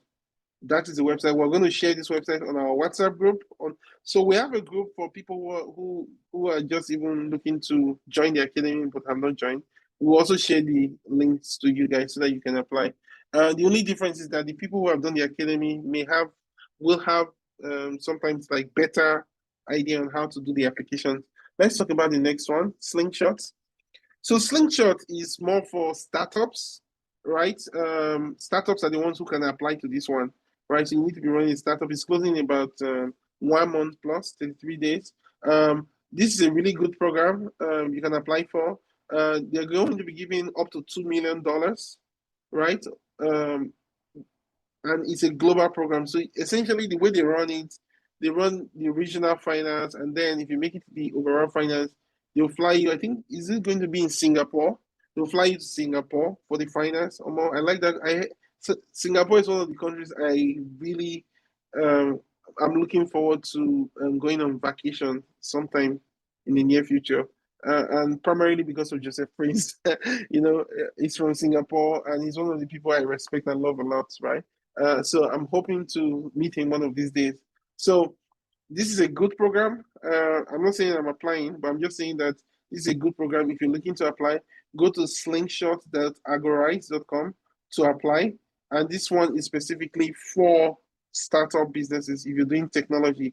So what sort of technology should you be doing? Some form of digital technology. If you're doing health and biomedicine or biomedical startups, you should apply. If you're doing manufacturing, trade, and connectivity, apply. This is the website. You can come here to read more about it.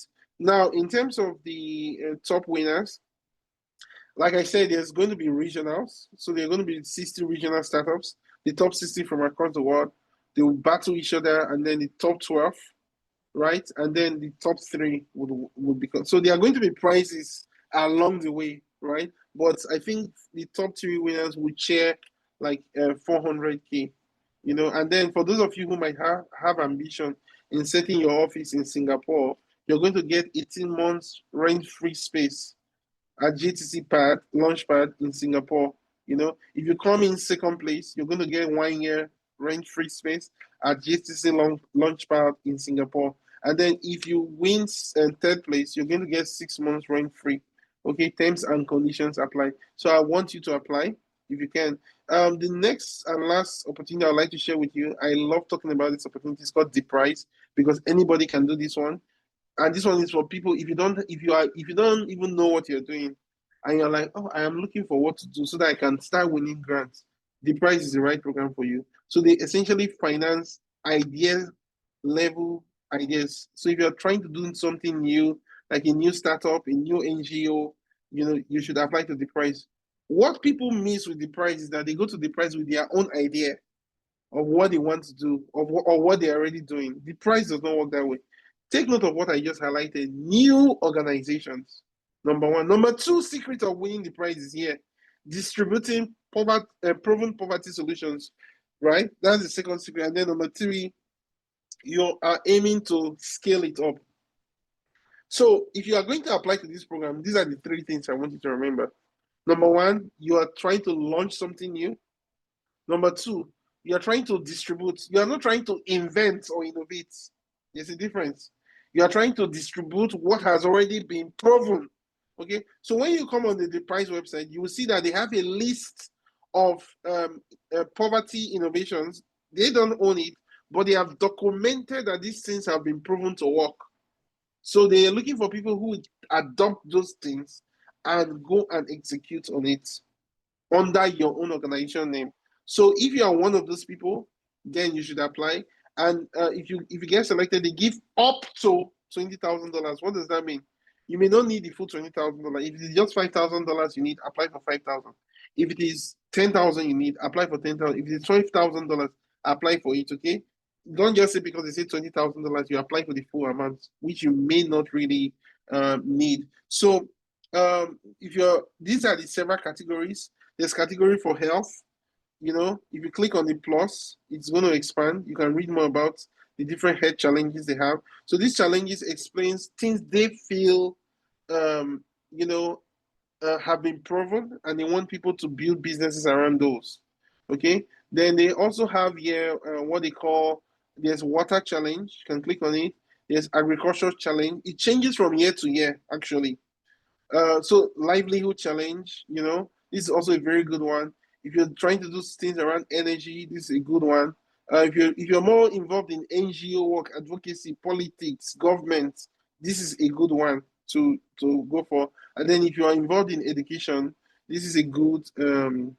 Oh, they've added a new challenge here. Probably we'll read it later on.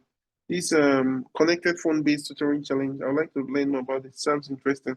So if you're interested in any of these challenges here, they have probably up to 20 of them. Pick one and apply for. Then they have, if your head is like coconut and your head is strong, you have your own idea that you want to implement that you believe is already proven. Then they have what they call custom challenge. You can now suggest your own idea to them. Okay, and then you can apply. Okay, with that being said, I would like to pause here so that we can give room for questions.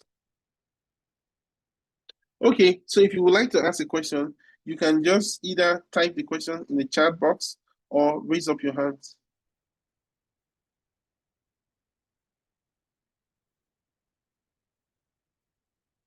Okay.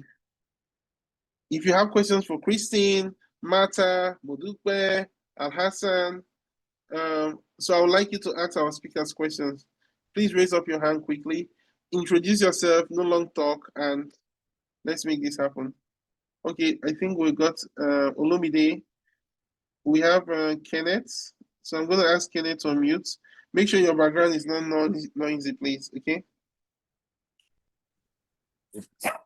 Okay. Good evening, Mr. Blessing. Good Yeah, evening, hi. everyone. Good evening. Okay, I'm Dr. Christy. I'm the medical director of Danik Vision's Eye Clinic. Okay. Thank you for all you're doing in Fundraising Academy. So I don't know if my question has been answered in the course of the webinar. I'm actually interested in joining the Fundraising Academy, but the issue we have is the cohort. I don't know if it is segmented, if it's something we can, after the July cohort, if there's another cohort that can hold this year, because my table for this month and next month is filled up. I have programs I already have my hands on. So if I join this July, I might not make the best use of the time. So I don't know if there are other cohorts coming in this year.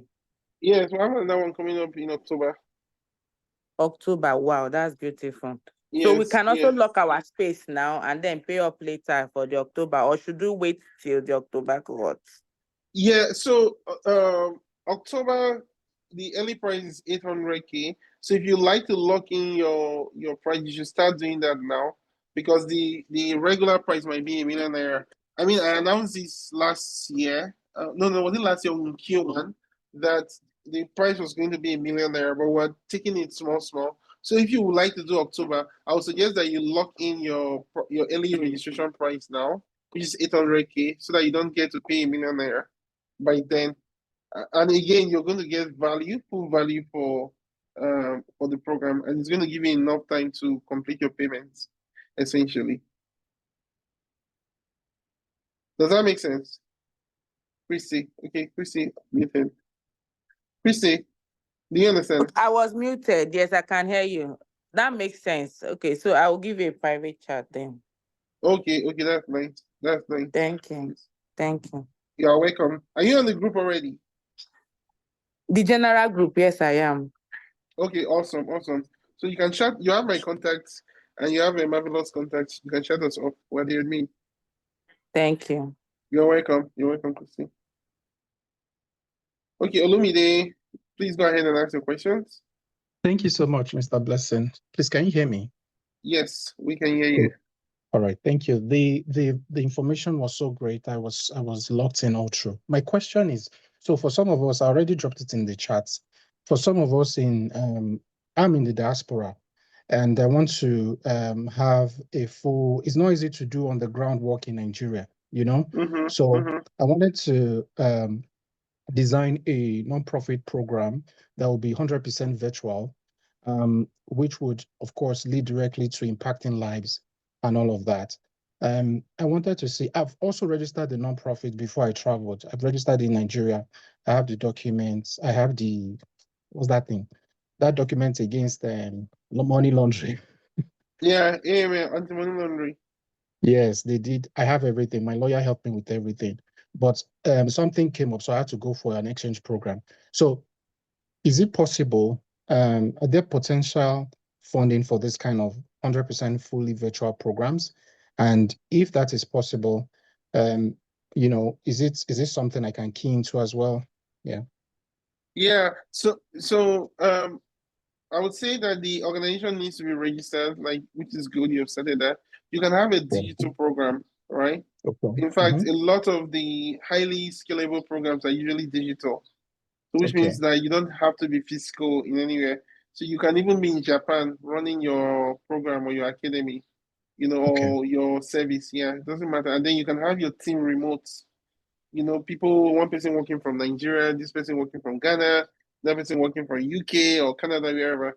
You know, so there's no limit to that, and there are a lot of funding for things like that anyway. Okay. Yes. All right. Yes. So I would encourage you to go for it.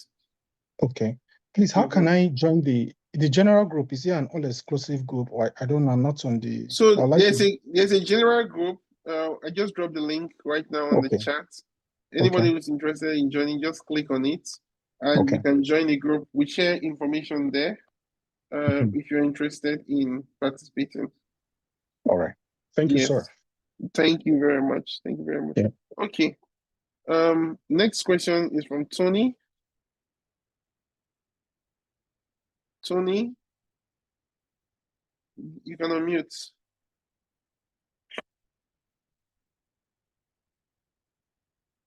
Okay, thank you so much, Mr. Blessing. Are you hearing me? Yes. Yes. Okay. I have only two questions. I think one is already answered because I was trying to ask about the awaiting list, how we can be connected, but you just said that you have posted it. Yes. So I wish to also ask, apart from we have the July and October cohorts, apart from these two, when next? Oh yeah, it's happening every year. So the next one will be, I think we usually do one in December, if I'm not mistaken. That December, January, just because the new year is starting. So we always have one targeting the new year. Okay. Yes. So it's quarterly. Again, we do 4 cohorts every year. So you can join in on in any of them.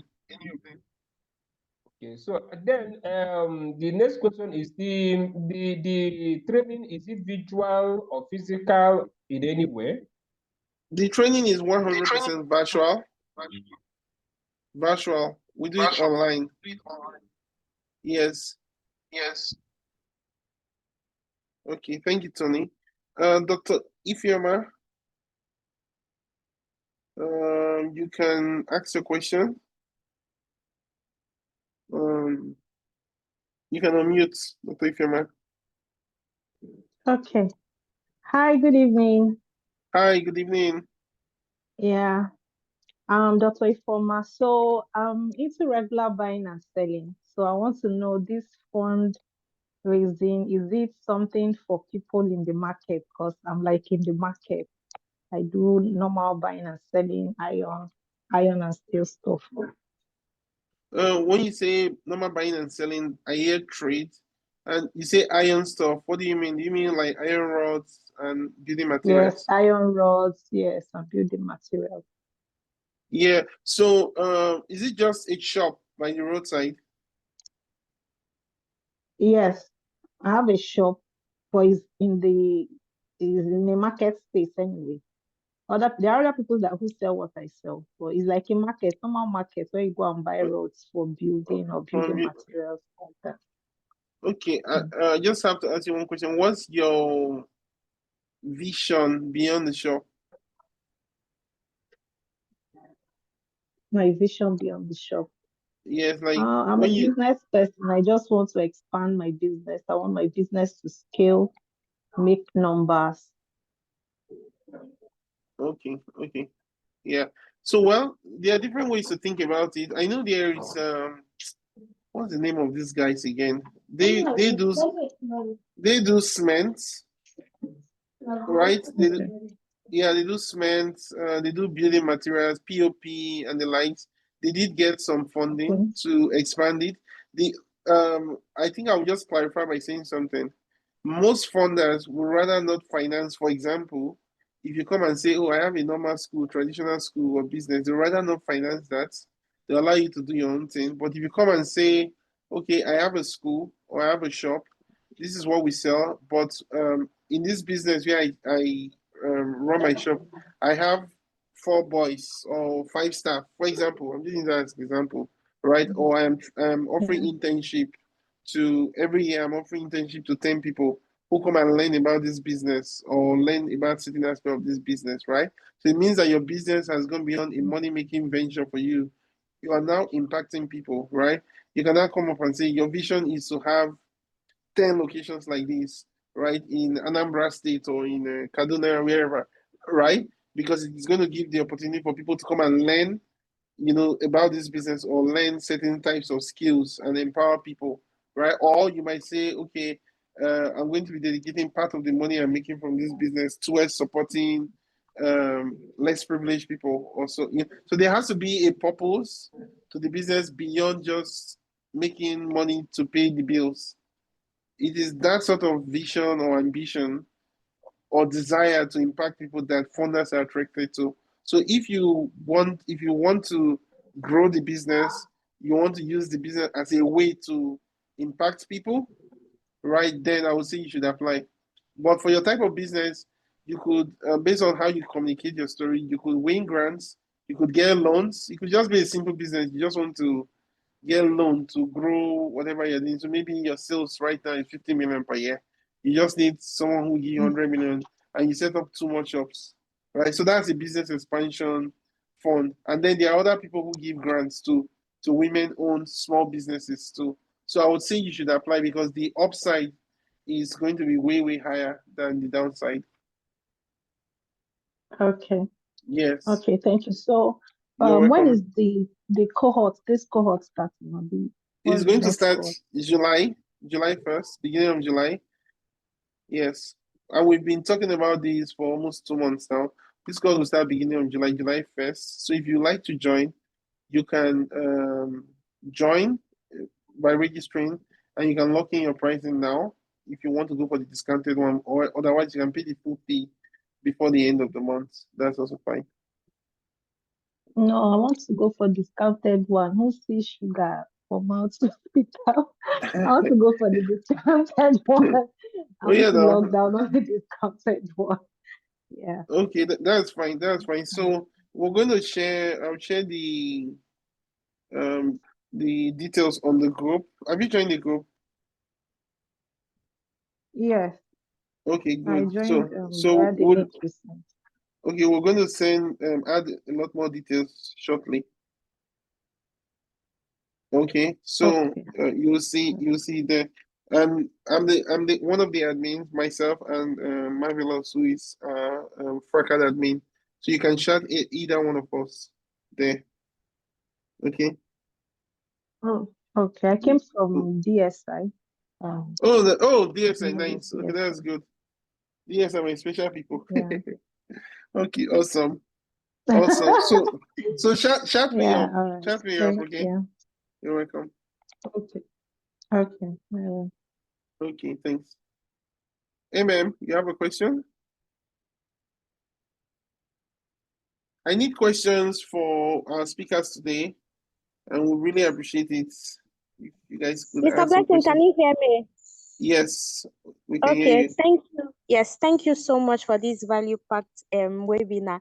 I want to ask you first before the speakers. Now, I have a project I'm running. It's not an organization, and I heard the speakers mention different organizations and different academy that they're running. So my project is Rising Above Period Poverty. What we do is simple: provide menstrual care products to young girls in rural communities, trying to eradicate period poverty, because I've noticed that because of to this menstrual care product, some of them do not go to school, and that's a barrier. And some of them are also exposed to using harmful products that cause infection to their health. So I provide these menstrual care products to them. But one day I sat down and I realized that I cannot continue producing this from time to time. So I introduced a skill acquisition program to enable these girls learn skills that can, provide them with money to access this product. But now I want to ask, I do not have an organization. It's just a project. It's just as Martha said, a free will something. Can I Mm. also apply for grants? Yeah, what is the product exactly again? Rising Above Period Poverty, just providing menstrual care products to Okay, girls in rural communities. okay.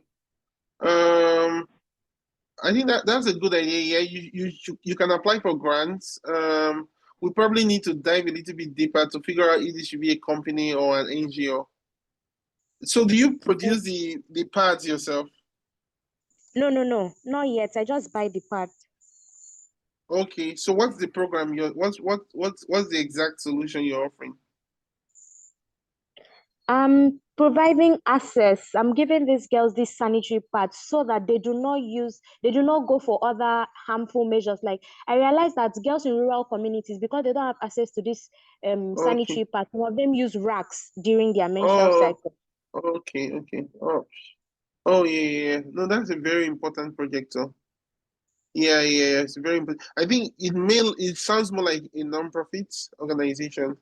So you should Yes. definitely that one will be more focused on getting grants. So you have to go get the money from donors to be able to get the parts and then execute on your program. Yes. Yeah. So you should definitely join and apply. Okay. No problem. Mm. Thank you very much. You're welcome. Amen. We have another hand of Ifeanyi Nwanoro. You have a question? You can unmute yourself.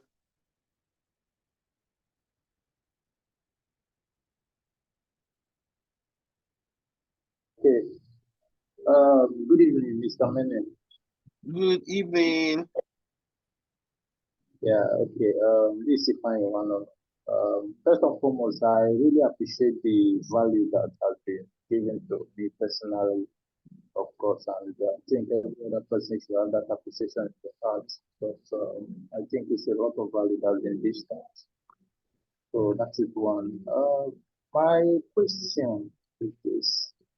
I I have this challenge of the challenge I have actually is that the business I can say I have, they are usually in the ideation stage, right? Mm-hmm. The idea, yeah,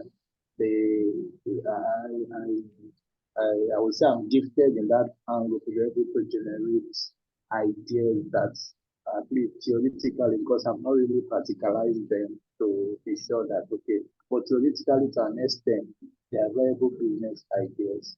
But then Mm-hmm. the goal I'm having is raising of grants. I rarely see or hear, grants that are meant for addition. And even this stuff we just had this evening, I know that the example you gave, they are centered on, businesses that are already running, maybe scaling and all that. It is rare to see grants that are there for addition stage, but I know that they could be. So that's one of my questions. Are there any grants for such? And if one is to apply for them, is it the same process with that of already running businesses that are already rampant every year? Okay, And got it. lastly, the business cohorts. Please, can you refresh on the amounts to pay for joining again? Thank you. Okay, good. Yes, a lot of questions there. I would just say for donors have specific criteria, right? That they are looking for. I always say every donor has an agenda, right? So you want to make sure that you align with that agenda. So I shared 4 opportunities today. One of them is for idea stage. That's the price. So if I was you, I would target something like that for fundraising. Tunde Elumelu Foundation does idea stage. So the are organizations who give grants for idea stage, right? And they will specify clearly that they want something new or idea, stage. Why there are others who do much more advanced sort of NGOs or businesses. Okay, so it depends on where you fall on that. I think you fall more on the early stage one, right? Then in terms of payments, we have a website, fracas.com, and we have a link. If you can join that WhatsApp group, that would be great because we're going to share more information now on the group, right? So that you can see how to make payments to Fracas Limited and how to do the payment plans and all that. We'll share it on the group right now. Okay. Yes. Okay. Yes. Okay, awesome. Thank you. Eve Bridals, you can go ahead with your question, please.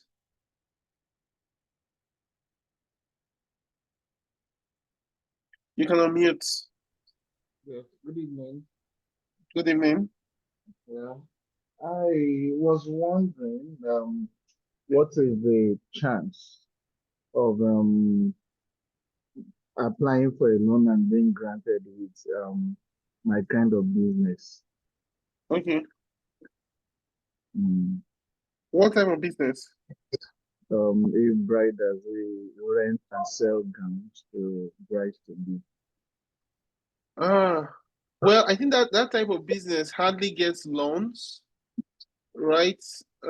Hardly gets hardly gets grants because there are really not a lot of grants out there that are targeting um that segment, except you have to position it as a fashion business. And you have a stronger argument if you are the one producing the gowns, not just buying the gowns and selling them or trading the gowns, right? Yeah. And of course, there are times here there might be some grants here, but they are much more smaller grants that may say, okay, they're looking to support small businesses. So for something like this, I don't know if it will be the right use of capital for you.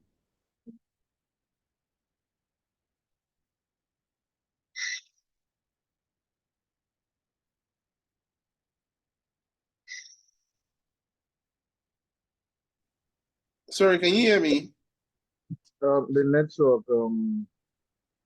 network was bad, so it's just back now. Okay.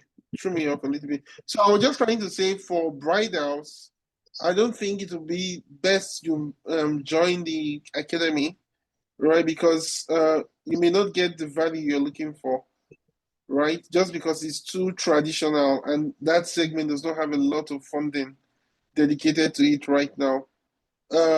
How the academy could be useful to someone like you is if you decided to just come in to learn how it works, how fundraising works.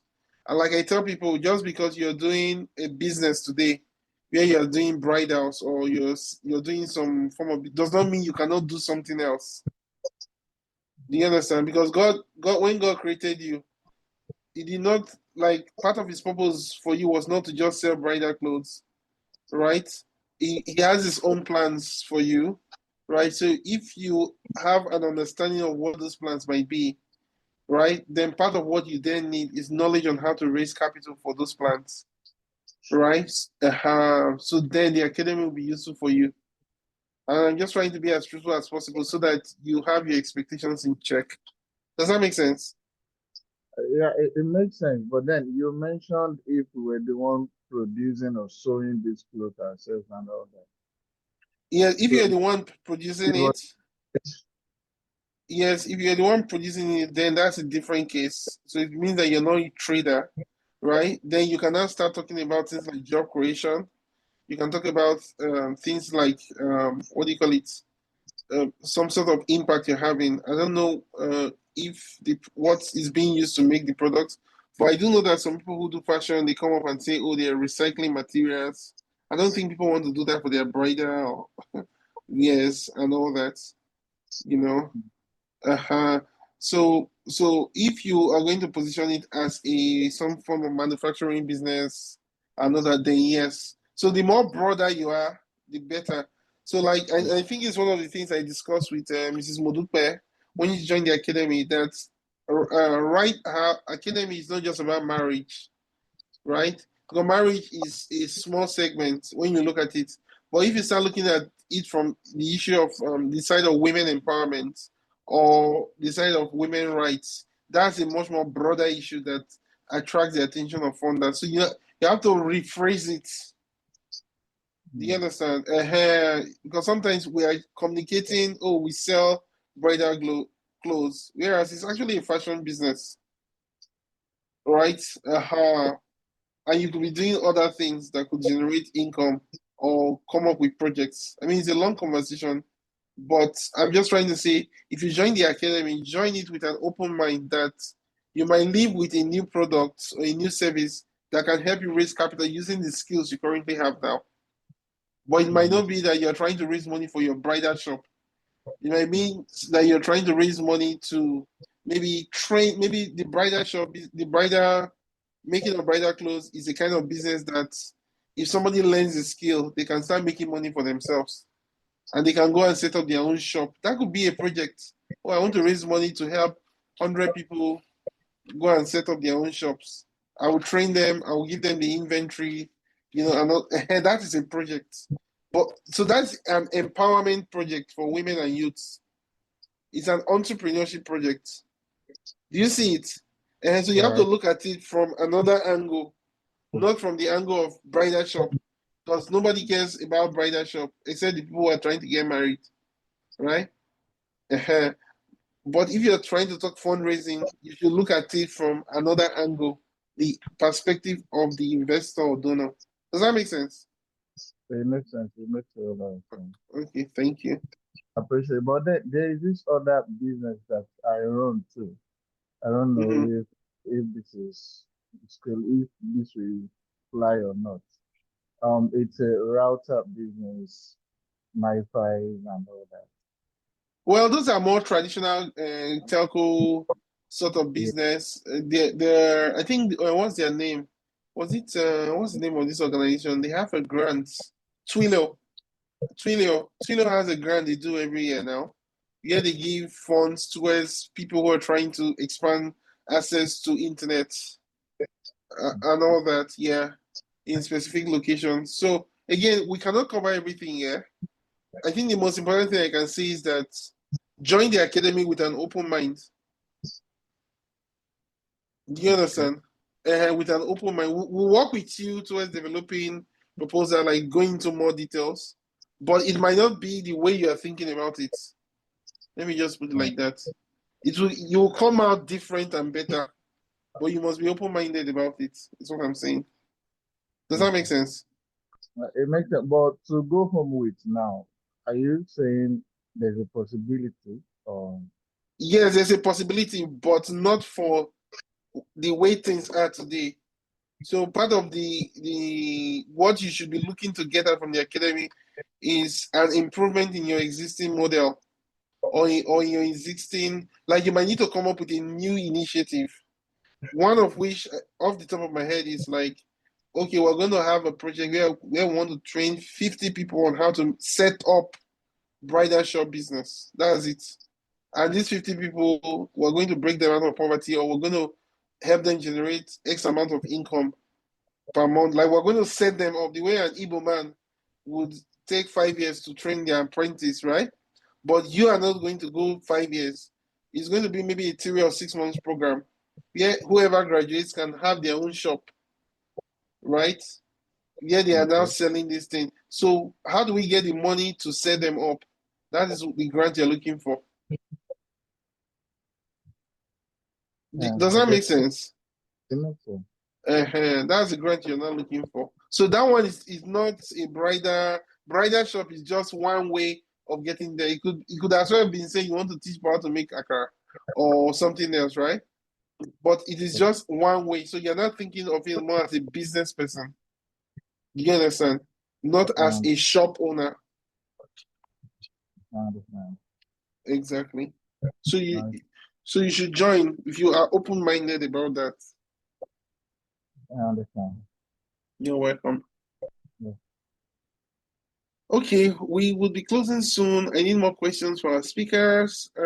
Thank you very much.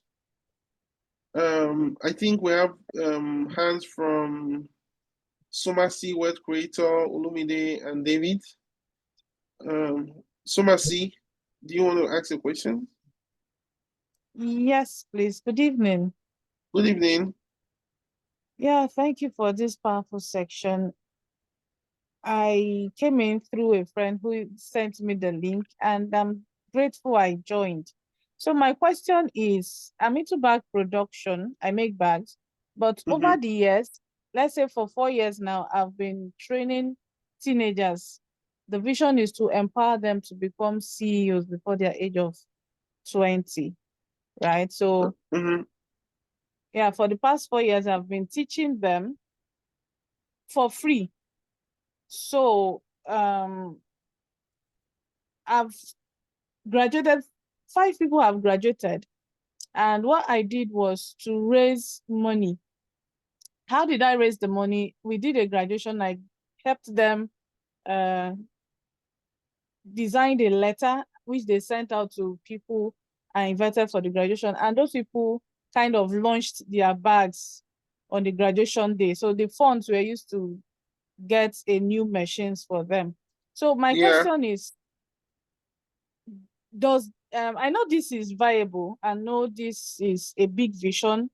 I know this is a project that can be invested in. Okay, so Yeah. The what I want question. to know, yes, doing it free, does it make it an NGO or can it be a business? What do you think? Because I've been doing free. I don't know if really I want to expand it. And So you I are the don't know. you are the donor now. No, I need more donors. No, you are the donor now. You are the donor. Okay. And you are the donor now. Do you understand? Yeah. You are tired of donating, eh? That's what I'm hearing. No, You as want if to I'm tired. you want to be on the receiving end now. I need help. You know, don't Yeah. I think it's like what I'm not old sure people I there. got that. You know, I was just talking to everyone, just in case people need to leave, they can leave, but we'll keep on responding to questions. So I was just laughing because you reminded me of when I started the academy. So many people don't know, I used to do free trainings a lot, like on fundraising, like back then, like free training. I think I probably just charged like once or twice. I did a 2-day class, and I charged 1.5 million, right, for a 2-day class. Yeah, that was far back, like some years ago. But most of the training I did was free.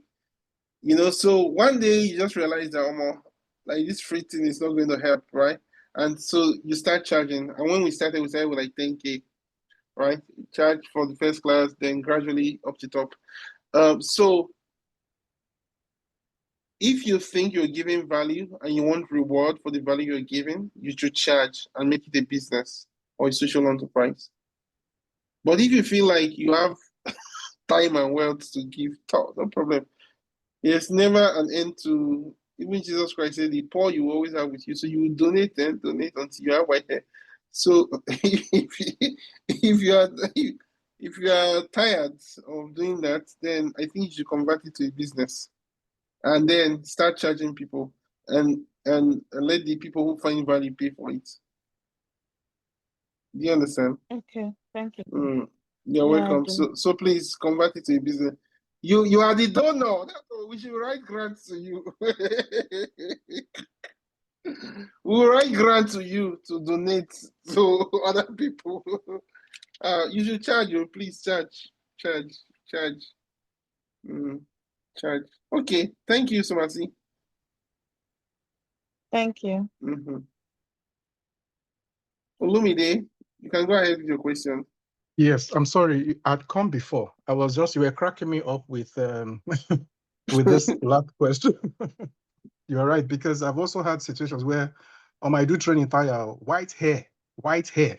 You know, it started coming in Nigeria. They say mba. I have to So anyway, okay. So my question is, bro, I'm trying to, design something around what's it called? Like an incubation virtual program for people with unique abilities, and I thought, because I've seen like people are running ideas through you briefly, so I just wanted to see if it's something that is viable in that regard. Okay. Yeah. Well, I think I'm happy to chat about it. Are you on the group? Just chat me up. Okay, let me chat me up on the group. And I'll be happy to like respond to that question, just because I want to save time for people who might have questions for our speakers or for the academy. But chat me up. I'll be happy to really respond. My number is on the group on the admin. Chat me up, okay? Yes, the group link is on the chat. I think what's her name? Marvelous. If you could share the group link again, that would be great. Okay. So we'll share the group link shortly. All right.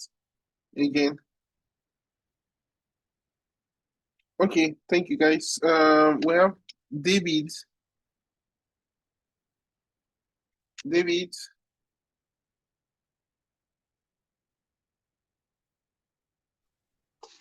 Yeah, good evening, everyone. Good evening. Thank you very much, Mr. Blessing. Thank you for the wonderful presentation and all the speakers that have spoken. Thank you, everyone, because you've really done a good job. So I have two things to talk about, and then I will ask two questions. I hope everybody can hear me. Yes. Okay, the first thing is that I have an academy. It's a tech academy. And our vision is to train young people and small business owners how to use technology to, boost their business, because we've discovered that there is this knowledge gap in the way people use technology, AI, and all stuff. So we have an academy for that, and we have a website for that, which I built myself. And then one of the challenges I had was the fact that when I started, at some point, I had to put down the site and rebuild it all over again. So the question I want to ask on that one is that, is it something that can be funded? Because at this point now, I'm the only one behind the business and, creating courses and building the website at the same time, doing all of that. So is there a way that this can be funded so that I'll be able to employ other people to help in this vision of training people on how to use technology? So that's the first question. So the second one is about energy. Like when you're talking about the price, I quickly went to the site to check, and I saw one of the options talking about energy, and I saw that they are asking about you selling these Pico lamps and all of that. So I have a business idea because I have a background in energy and renewable. I actually did a master's in renewable energy, so I know what it takes and all of that. So I wrote a business plan about a business idea I have in energy, and the idea is to create some a sort of small space where people can bring their phones to charge and all of that, and it will be I'm going to include some aspect of technology into it, and that small space is going to be solar powered and all of that. So I have all the ideas. So I want to ask that something like that, is this something that can be funded, and how can I access the funding? Then the last question I want to ask is that this your academy is starting in July, okay, which is very, very close. So when is the deadline to pay for the training? Because I'm interested in learning how to, write grants, write statement or write application for grants to access them. Well, thank you very much for the questions. The deadline, so there are two deadlines. The first deadline is June 16th. That is for early registration. If you're looking to pay 500K, lock in your spot between now and June 16th to get the early registration, early bird fee of 500K. But if you kind of feel like maybe you want to wait till month end, which is June 30th, then you can pay the full fee of 800K. So either one works well, depending on what your choice might be. Then in terms of the idea, yes, the idea can be funded. The issue is that you have been the one carrying the burden, and a lot of us founders do that a lot. Yeah, we're the one who absorb you're spending your own money. I had an experience where I literally was paying in fact, I used my own savings until it ran out. Like it was really that bad. At the point, this was roughly, is it 3 or 4 years ago? There was a time we ran out of money as an organization. I ran out of money as a founder. Like all my savings gone completely, and it wasn't funny at all. So I can understand when sometimes you're doing this sort of thing, and then the burden is becoming too much on you as a person. And once that starts happening, please raise capital, right? So there are two things you should do well. You should learn to raise money well, and you should learn to sell, right? You need to generate, because fundraising helps you to amplify, right? Cover expenses, amplify your work. You're supposed to pay for marketing. Now you have more free money to pay for marketing. You're supposed to organize a conference or a training program. Somebody is willing to pay you to cover that cost, but you must also have a business that is bringing in money. You're charging your product and all those sort of things, so that when this grant comes, it's helping you to scale up your revenue generation so that you are sustainable. Because we don't want to keep doing grants forever. Do you understand? We want to do grants. So my vision for Fundraising Academy and for our members is that people win grants, they go and deploy, they make a lot of money, millions or billions naira or dollar, right, for the organizations. Then maybe they will then have another idea. Okay, I want to do something. I need $1 million or $5 million. Then you want to raise a bigger grant. Do you understand? But not that you are surviving on grants alone. That's what we don't want. We want you to be able to have, whether you're an NGO, and please listen to me, if you're an NGO or business, everybody, you must have a product bringing in money constantly into your pockets. And then this grant thing will help you scale it up. That's all. Do you understand? So I hope that helps you, and I hope that has answered the question that you asked. I think Joy, your hands are up. Then Fumi, Joy. Chuku Joy. Chuku Joy. Okay, I'm not getting ready. Fumi, do you want to go next? Sir. Good evening, Yeah. sir. This is Joy. Good evening. Yeah, Good hi, evening, Joy. everybody. I'm so grateful for this opportunity. It's like a dream come true. Thank you so much. God bless you as always. You're welcome. You're welcome. I am a geologist. I studied geology and I got fascinated with the world of water. So I delved into, I went further for my master's. I did hydrogeology. Now I'm interested with how people, especially I'm a Nigerian, how the typical Nigerians are not taking the water bodies serious.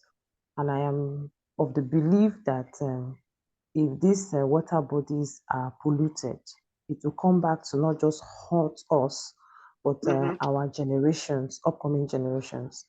So, Yeah. sir, currently I do this small thing. What I do is I get 13 persons. There's this as we go around water bodies, especially during the rainy season.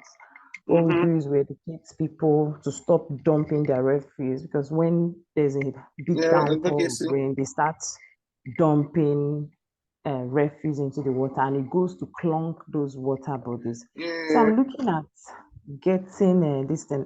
It's an SDG.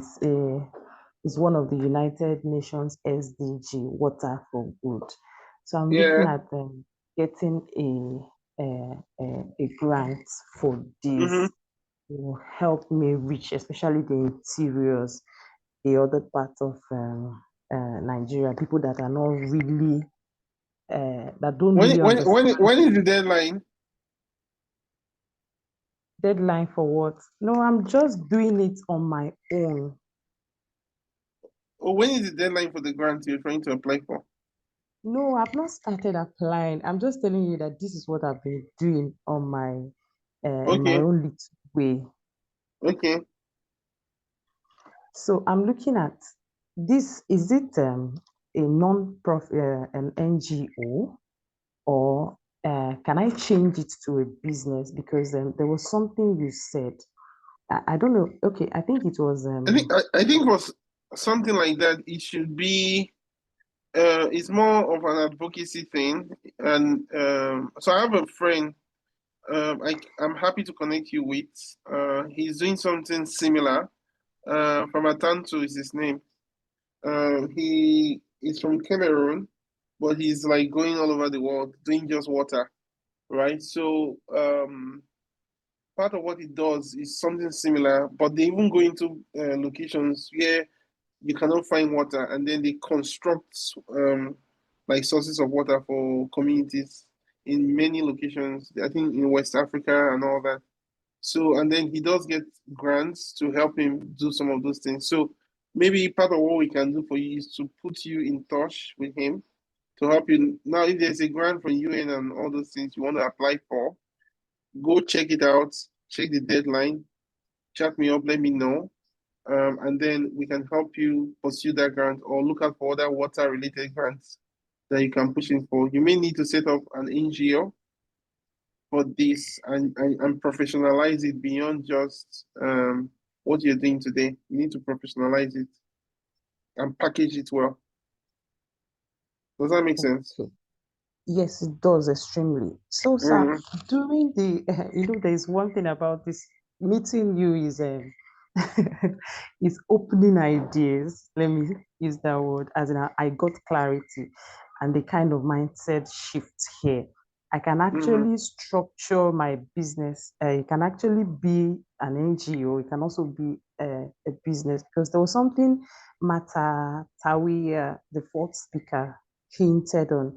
She said that your investors want to actually see that after giving you the grants, can you stand on your own? Is there structure? Will you be able to get profit? Will you be able to keep running? I think Mata is here. Let me check if she's here. Hold on. Yeah, hi Mata. Do you want to respond to this? Let me see. I'm here. I'm listening to her. Yes, okay. Mata is here. Okay, so Mata from Mom's Boot said something about your investor wanting to know that you can run along with the vision. It's not just a one-time thing, you get it and you die on the way. So now I want to see how I can actually help while working with water. I can also work in the area of opening what was it called? These channels, these irrigation channels for farmers, teaching them that we can actually channel this water to kill the hunger, because there's actually hunger in Nigeria now. In fact, I'm hungry now. To kill the hunger and the poverty in the country. So I'm looking at it from that aspect. Is it something that can fly? Can I merge it with what I was initially doing, the one you talked about, making it professional NGO advocacy stuff? Yeah, so again, my question, but please just finish this one. Okay, Mata, do you want to respond? I think we lost Mata. Well, I think the only thing I would say is like most of these things are doable, but I always advise that please have a strategy, right? And based on the strategy, you raise money so that you don't run into a situation where any grant you see you apply for, right? You should only be applying for money to help you do what you really want. So if you care about, is the issue you care about pollution, or is it harnessing water for agricultural growth, irrigation, right? So there needs to be some form of focus, right? I know they are both water, but Pepsi is into the sales of water also, right? So it's water, but water could mean something to different people, organizations. So part of what we could help you with would be to think deeply about what you care about and then structure one strategy that you can raise money for. I hope that was helpful though. Yes, it was. Yeah, so I can't merge both. I should actually. You can, but I cannot do that here with you just because of the time constraints. Yeah. Yeah, but it's something we can explore during the academy, and dive deep to come up with something. Like I said, when you're coming to the academy, have an open mind. I think Christine also said the same thing, and Modupe said the same thing, Alasan said the same thing, and Mata said, like, have an open mind, because your business will come in one way and leave differently. You know, so you just have to be open-minded about it. Like, you're coming for change, essentially. Okay? Yeah, that's true. Okay. So, sir, please, with this in mind, can I look at starting up as in getting funds as a startup? Yes, Since I don't have data yet, because she said something about compile your data. I think another person that said it again is Christine Omaomi. She said, get your data right, compile your data. Yeah, They I want to think. see your data. They want to be sure that Yeah, I think Matt. I have don't you know what find that I happened. don't But have any data. Martha, do you want to respond to that? Please let her come again. A question. You said we should compile our data. So with this, is it NGO, this advocacy something as regards pollution against water bodies? Is there any data?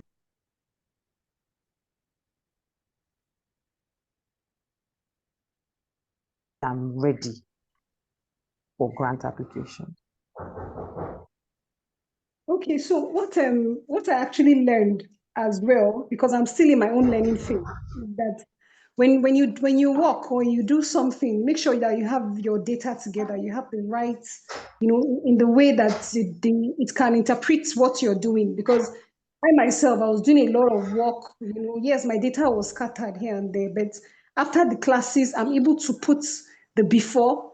What are these women before they came in contact with me, and what are they now after? Because this is what the donors are going to look at. So, in line with putting your data together, this is what I can say. So, what impact is it making? How have you put, this information together nicely in a way that it can interpret your impact or whatever thing you're putting out there for them.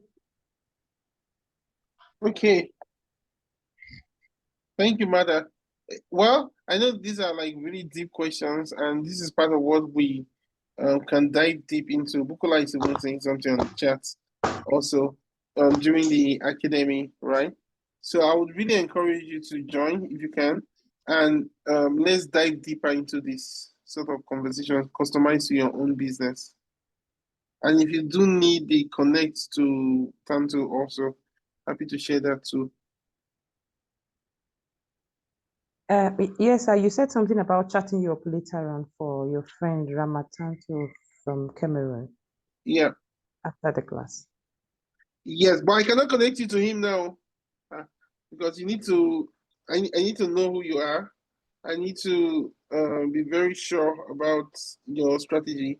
So I'm just saying because I know he does something with water, a lot of things with water. So he might be a very good connection for you. Actually, that's what I'm just trying to say. And I'm happy to connect both of you so that you guys can talk with each other. But I don't do any introduction without knowing who I'm connecting, just so that the relationship is properly maintained. All right, sir. Yeah. I'll come to the group and get your number so we can No, start the relationship. no wahala, no wahala. Thank you, Joy. Thank you. Okay, phone me.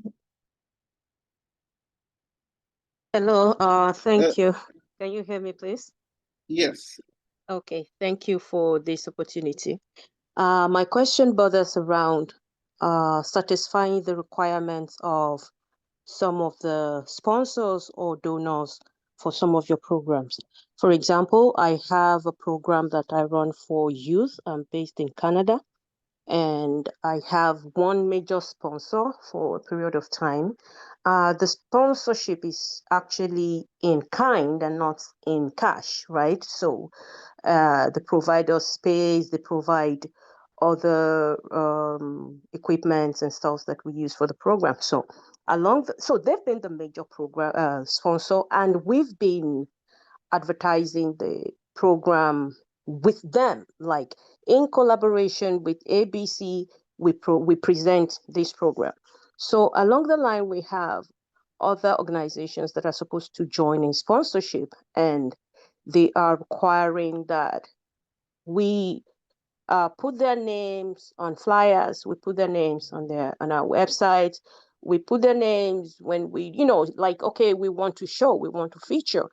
So my concern here is, how do I bring in multiple sponsors for the same program without each of them feeling like, oh, we are no more the big deal in this project? I'm not sure if that's an issue to consider, but I think it's bothering me a little bit. like how do I bring multiple sponsors together in the same project without either of them feeling like, oh, so now we're no longer the big deal. We might be pulling out our support. Right. Well, interesting. Well, I think for most of these things, right, especially when it has to do with sponsorships or partnerships on programs, there is always hierarchy of some sort, right? Like, for lack of better words, there's something like a gold sponsor, silver sponsor, bronze sponsor, and each of the sponsorship group has specific benefits. We are currently running a project where that's my core organization, VETSAC. We're doing a project right now, and that project we have multiple sponsors. We have the European Union, FAO, UN, these like different. So even the positioning of the logos on the flyers is based on who is superior to who, right? So if you look at the flyers, you see this person's logo is up, this one is a little bit down, this one is at the bottom, right? And that's because of what each partner is contributing. So I think maybe you're treating everybody equally. So if you know that your budget is, I don't know, 50 million or $100,000, whatever, you can say good sponsors. I mean, if you can cover half of the budget, right, or 25% or 30% of the budget, then these are the benefits, right? So that, and then for people who cannot do that, maybe they can only do 5%, 2.5%, 10%, then they get lesser benefits. So that's how you should rank things up. That way people buy what they can afford. And if they want the biggest benefits or they want to be treated special, then they get to pay for it.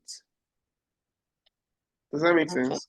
Yeah, it makes a lot of sense. So another question will be, so when you are applying for certain grants, they're asking you for who and who are already invested in your projects, right? For some organizations, that could be a determining factor to say, oh, since ABC is already there, then it's possible, there's every likelihood that this project is viable or is good. You never tell all of the decision-making factors that are put in, right? Yeah. For some of them, they ask for your overall budget. Now, sometimes the size of your project is dependent on the fund that you receive. So when they ask for the budget, at some point you're like, okay, presently what we have, because your budget has to be based on what you have, I think. So you present that small budget based on what is currently available to you, but you are hoping to have it expanded based on what you're expecting from them. Right. So in that situation, how do you present your position per budget? It's pretty simple. So most organizations, I think I could even use the developer example that is being financed by GIZ, and I think Green Tech Capital is going to be the ones evaluating the applications. So they're usually pretty clear about things like that, right? So essentially, maybe your budget today is, this is an example, 100K, but you're looking to expand it to, let's say, 300,000, right? And then you're trying to propose that to them based on the hope that they will be the one, right, to give you that extra 200K. Right. Well, I have several experiences with things like this. So if the donor specifically was clear that they would ask questions like, how are you going to use this money, right? Assuming we give you 100K or 200K extra, right? Like how would you grow, right? So if you're applying for develop, that's one of the questions you would see inside. Where they ask like, okay, we're giving you €100,000 grant. How would you use this money? And they ask for the budget actually for how you would use the money. Okay. Then the second way to navigate that would be, so you already have ongoing concerns. So maybe like last year, your total expenses and whatever was 200K, right? As a business or as an organization, right? So that already establishes a baseline or like the basics of like, this is my budget. So as you're going into next year, you should have had some form of growth plans, right? Okay, we're going to grow by 50%. My own organization, for example, between 2023 and 2024, we grew by about 5x, right? So we grew 5 times from 2023 to 2024, 5x, right? So you may already have that as your plan, something similar. Some people 50%, depending on what sort of business you're doing, right? So that would have determined your budget. So maybe your next budget is supposed to be like from 100, you're moving to 200,000 USD. That's with or without the donor. So when you're talking to them, you can now say, okay, this is my projected budget, right? We're going to 200K. So either you're asking for extra 100,000 to help you cover some additional expenses to get there, or you're saying that they asked you for a budget of this amount. So we just got a grant last week. No, today is Saturday, right? This week we got a grant. And one of the things they asked me for was my annual budget, right? And my annual budget. Now, I knew that they asked for my 20, because the process started in 2024, last year, right? So remember I said that we grew from 2023 to 2024 by 5x. Do you remember? So, but because the process started in 2024, they're asking for my budget from 2023. So I didn't send that to them, because if I had sent that to them, it would have been smaller. And I knew that I already know how much they're giving. They're giving from $50,000 to $150,000, right? For 1 year. So I told them that 2023, when they asked me for that just a few weeks ago, right, to send my budget to them, I then said, well, 2023 is gone, 2024 is gone, and 2025 we're midway. So those budgets have expired. What I have now is audited reports, or I have management accounts, right? Which is more accurate, because it shows my actual performance in the last 1 year. So I sent that to them. But really, strategically, the reason I was sending it to them was to let them know, say, Omar, we're not a small organization, so we need a lot of money. And guess what? It worked. When they awarded us the grant, they gave us the maximum. And it was a multi-year grant. They gave us the maximum amount of grant that they give to anybody. And we are fortunate also, because I spoke to someone from Nairobi who also got funded by the same funder, and they collected equity from those guys. Wow. Do you see? They collected equity from them. So, and I think it was that play between budgets and between audited accounts, right? Or management accounts. So you have to be strategic with what you're giving out, and have because fundraising in a way is almost like sales. You need to understand who you're dealing with and study them very well, so that you get the maximum value you can get from them. Right. You understand? Yeah, exactly. This was a really good question and interaction we just had. Well, Funmi, it would be good to have you on the academy. You sound like all these newscasters, like all these people who know how to speak English. Really, I actually attended the October cohort last year. Oh, you see? Oh, but you're not active. I was not, honestly. I was too busy. I was just like, oh God. Yes, yeah. That's I do have a few people who maybe something comes up. So if you are already a part of you already registered for a cohort that you are not active in, you can get a discount on what we currently have now. So you don't get to pay 800K, you don't get to pay 500K, maybe 300K, so that you get the full benefits. Okay. And by the way, people who were even active, some of them even opt in to do another cohort too. Cohort, yeah, definitely. Yeah. I'll be looking forward to the October cohort, because I've cleared some of the things I'm doing currently, so I can dedicate more time to it. Okay, that's nice. That's nice. So try lock in for October. Reach out early. Just drop me a message. This is what we said, so that I don't forget what I promised. All right. Okay. Thank you so much. You're welcome. You're welcome. Thank you.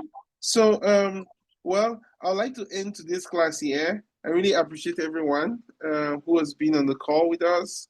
You guys are awesome. Thank you so much. We have the WhatsApp group. My number is there. Marvelous number is there. Chat us up if you have more questions.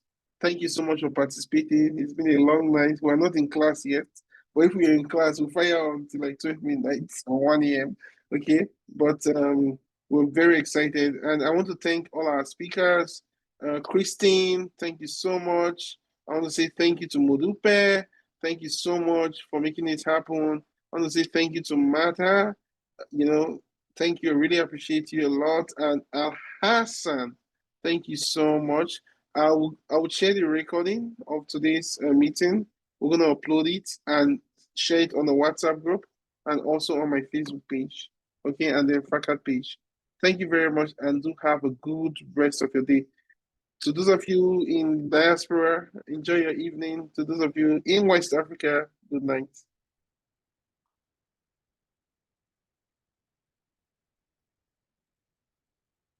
I'm going to allow participants to unmute themselves. You want to say bye-bye. So thank you guys so much. You can unmute yourself if you need to. Good night. Good night. All right. Thank you. Good night. Thank you so Thank you. much.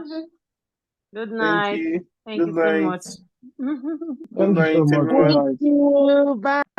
I have Bye. more questions, so but maybe when we enter class. No wahala. No Good wahala. night. Victor, good to see you. Good night. Good night, sir. Good to see you too, sir. Toby, Thank good you, to sir. see you. Good night, sir. Thank you very much. Lucy, Lucy was here.